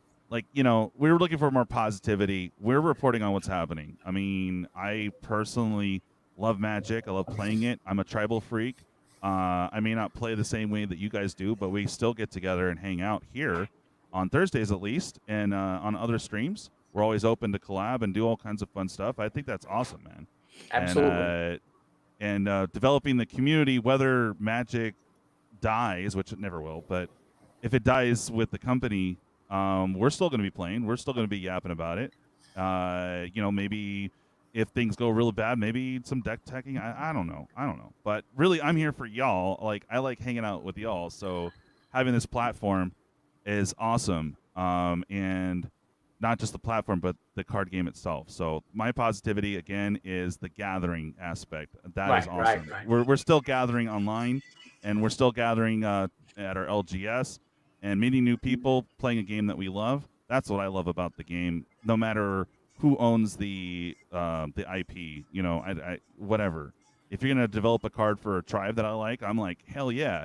And if it's a 25-cent card, hell yeah, of course I want it. Like, I want all the rats now. So it's like, it's just, it's endless. The stuff that you can do in this game. So, and I'm really looking forward to making like a hug type deck to benefit everybody. Battling the boss monsters in Commander 8. So I really look forward to trying to get involved in that. I have a lot of life stuff that's going on right now, but I am trying to stay positive, even reporting on the negative news that's out there. So I apologize. It seems like I'm coming up negative. I kind of latch onto that. I try not to, but honestly, the game's still here for me. Yeah. Honestly, what I would say is that a lot of this, ultimately, the intent is not to be negative about it; it's to be informed, right? Yeah, informed. I want everyone to know. People that have ulterior motives, and I think everybody here, if you know me, like, it was funny when somebody called me a shill in one of the Discords. That still tickles me. I'll call it like I see it. And my intent with everything that I say, and that's why I try to bring up the numbers and I try to point out different points of view, that it helps you as the viewers to make an informed decision rather than just always, what do they call that, copium in the gaming world? That you're just sucking on the copium. And in reality, you do need to be careful with this because it is a potential danger and hazard to you if you don't do things responsibly, if you don't pump the brakes at least and take a thought. Like, I don't care if you buy stuff. I don't care if you gamble on packs daily, right? That's your prerogative, right? That's fine. gambling on them with the idea that it is a surefire win to make money, that, you know, I can at least make money 80% of the time, all that kind of thing. That's just in the current market not really a reality, which is what's been a huge hype thing for the last 3 years at least. Well, yeah, and it's not negative to point out reality, right? There's a difference between being real about it. Like, the anger I have is not towards the game or the people. It's honestly towards what I consider short-term upper management that is causing harm, long-term harm to a game that I love and hope continues to exist well into the future. Right. I'm angry at them for that. Like, the products themselves, they're wonderful products. I just think that it's a saturation problem, and they really need to get a grip on it. We're oversaturated, and WotC's overall, like, I'm latching on the negative in this aspect, but I mean, they just want us trained. Don't ask questions. Just consume product and then get excited for next products. And I think that's where the real harm is for a lot of people, because I'm fortunate that every penny I spend on Magic, truly, like I say it over and over, it doesn't matter if my cards go to zero. I bought Magic 30, you know, and I don't care what happens to it financially. But if you've been paying attention, it's actually looking pretty good. Yeah, it is.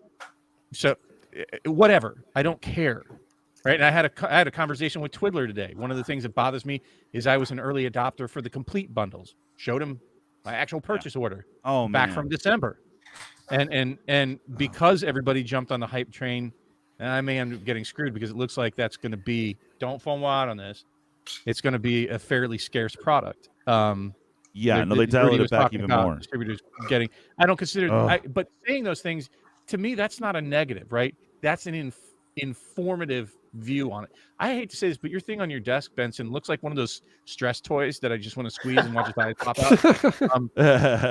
But squish it. So I wouldn't say that it's negative necessarily what we said. I think it is a conservative, which I think is important to have, a conservative outlook on Magic, and truly just engage with what you really need to satisfy your Magic interaction. Like, don't just like blind throw money, make it rain in this bitch. You know, pump the brakes a little, assess yourself what you want out of it, and then target that. And whatever that may be, whether it's cracking packs, you want these cards, so you want your collection to plus up, go buy singles, all this. You need to take a little more informed look at Magic than we have for the past, frenzied 3 years of buying. And I think that is a positive message in the end, to look at these things and say, wait a minute, you're buying a $400 product. If you're expecting to get $400 worth of cards, pretty low chance of that happening. Well, I mean, from the horse's mouth. And I think that is a positive message, right? It is positive. We're group hugging our community here and giving as accurate an opinion without hype training it as we can. Yeah, and we've been more realistic on the channel for sure. But I mean, from the horse's mouth. My advice is to engage with the parts of Magic that you find fun and that you want to engage with, and not that you feel you must engage with. Honestly, he said it better than I could have, and he took a lot of heat for that. Yeah, he did. I'm wondering if they, as soon as he got done with that, said, the boss wants to see you. What the fuck are you doing telling people not buy all of our stuff? Yeah. Wow. That was it's crazy. And then I was surprised when he said that, because a lot of people gave him shit for it, and I'm like, actually, that's like dead nuts on. Yeah, no, it is. It is. And, that whole thing, that whole show was just crazy. Oh, my God. It's taking forever to load. Someone asked in chat, and he read it out loud, too, and it's just so funny. He got in so much trouble over this stream. Oh. Go ahead. I'm just waiting for my turn to say something positive. I'm not. Oh, I'm sorry. Yeah. I thought you were trying to retort.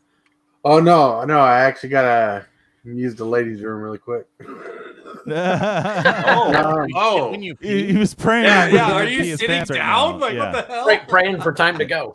Well, sometimes the burnout occurring with older players. I'm concerned in general with what is happening now compared to the early 2000s. Yeah, again, it's certainly something we've heard. I am an older player now. Magic is my job, so I experience Magic a little bit differently than most of the most of the public, and so not something I can speak to from personal experience, although I can speak to it from the angle of having 3 children and not nearly enough time.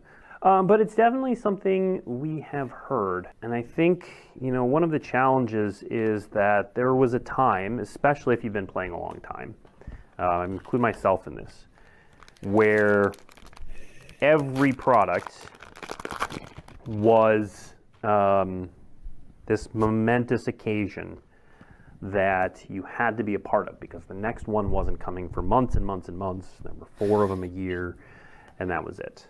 And that's not the case anymore. So my advice is to engage with the parts of Magic that you find fun and that you want to engage with, and not that you feel you. But sorry, I mean, I have no idea what the hell he just said. Nothing. It was a big nothing burger. Yeah, go ahead, man. No, it was. I thought it was actually insightful and heartfelt, and sure, it was corporate speak, but I'm surprised they let him get away with that. To be quite frank. Oh, right.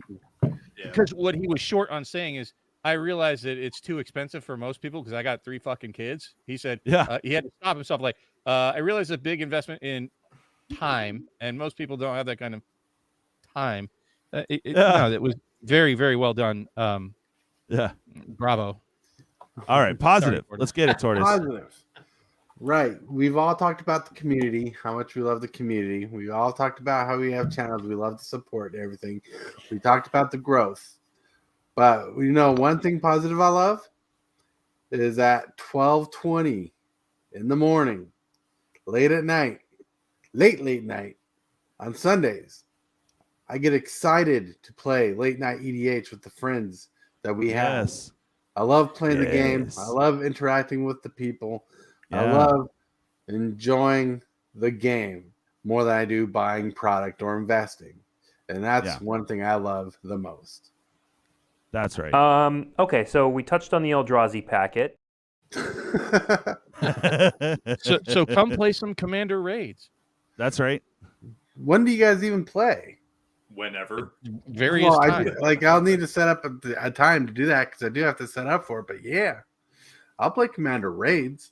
You pick a good time, and I'll do my damnedest to try to do that. We can do it just the 2 of us. It's fine. All right. Well, I am making myself available to people who want to play. And Walter, is this your first time chatting with us? Because I appreciate that you subscribing, but I really do.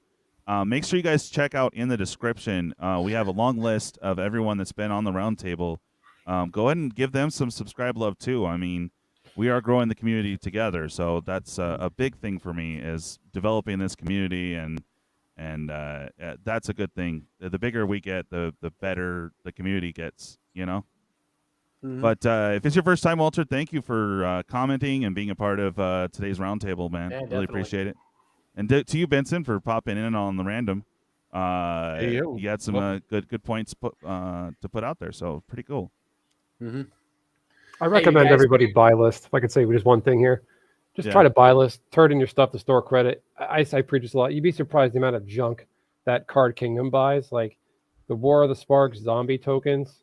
Oh yeah, there was one of them that was almost $10. It was just a special one. Yeah, well, zombie army, right? The zombie army, the 4/4 zombie army though, the 4/4. Nothing special. That one was they're giving maybe $2 to $3 store credit last I looked. Yeah, it's pretty good for a token. Even Card Kingdom, they'll take your basic lands. You just got to do the legwork of schlepping through your collection, and they'll give you 5-6 cents, nothing on them. But I turned in 4 or 5 Morrowind Islands, the fancy one, with the flowers on it. Yeah. And it came out to $6-7 store credit just for islands, plus the 30% bonus whatever I got.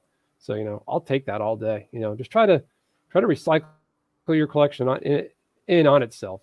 Trade in the chaff. That's what I do. Especially cash in on the standard stuff. I traded chaff for sealed shit usually. Not financial advice. Giving away all your cards doesn't gain you money.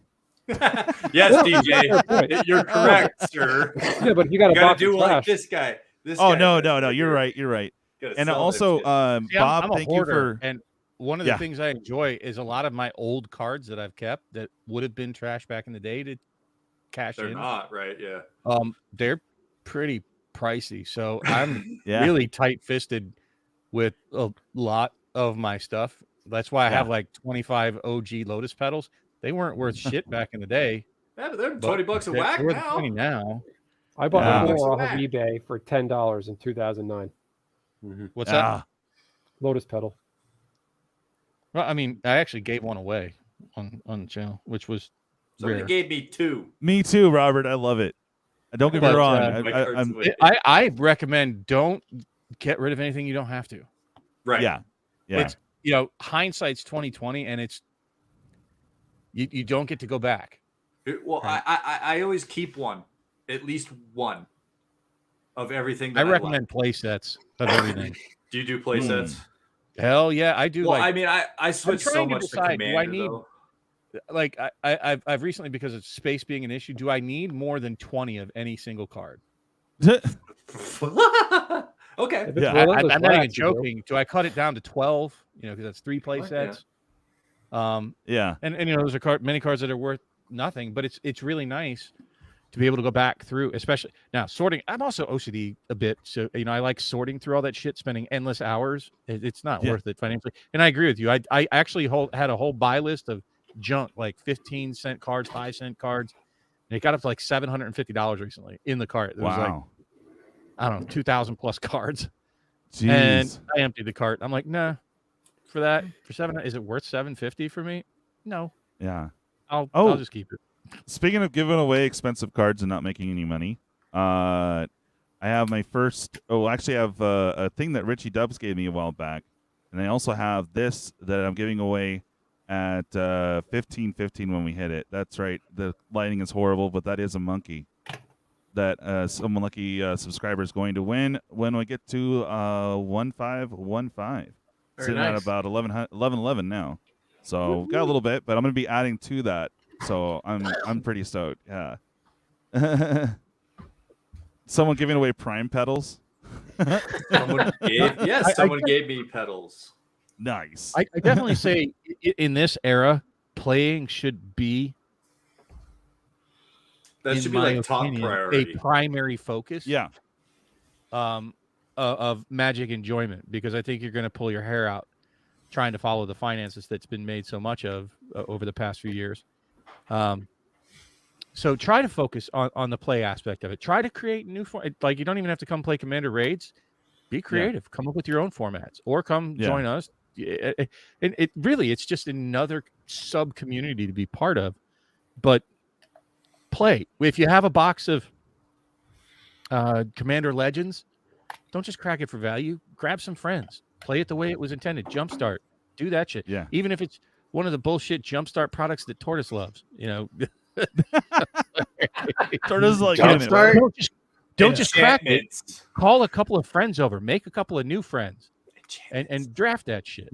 Play it the way that it was built. I think you'll find a lot of enjoyment actually using the product the way that it was designed. Yeah. Nah, definitely. Let's go. Yeah. Agreed. I have to use the can, so I'm gonna go ahead and end the stream to create a stream. Everybody's got a piece. Yeah, I know. I just went. Yeah. Yeah, exactly. I know, guys. I know. Where is it? Oh my god. Pooped him. I know. No. Stop whining. There is no bathroom. I get it. Okay. Well, yeah, I'm gonna go ahead and wrap up.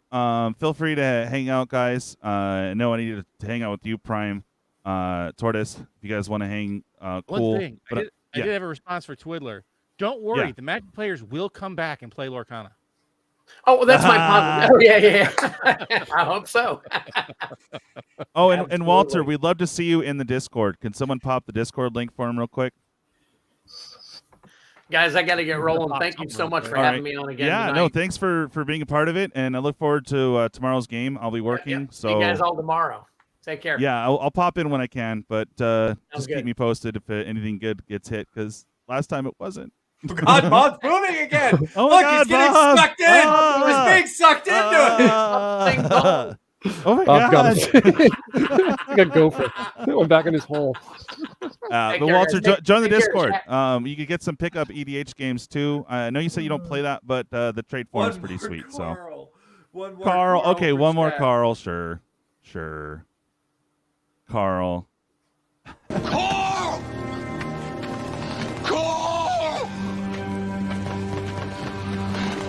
Carl! Carl! All right, y'all have a good night. We'll night, gentlemen. see you Good talking to you. Saturday. Hopefully, see most of you Saturday. Bid on some fun stuff, and let's get my new computer. That I'm gonna be doing a lot with that. So for the channel, so it's gonna be super awesome. Alrighty, yeah. Yes. All right. Well, feel free to stick around, guys. Here in the live, I'm gonna go against what Arnold said. So bye. Bye. Good night. Bye. Oh my God, I gotta go. Bye.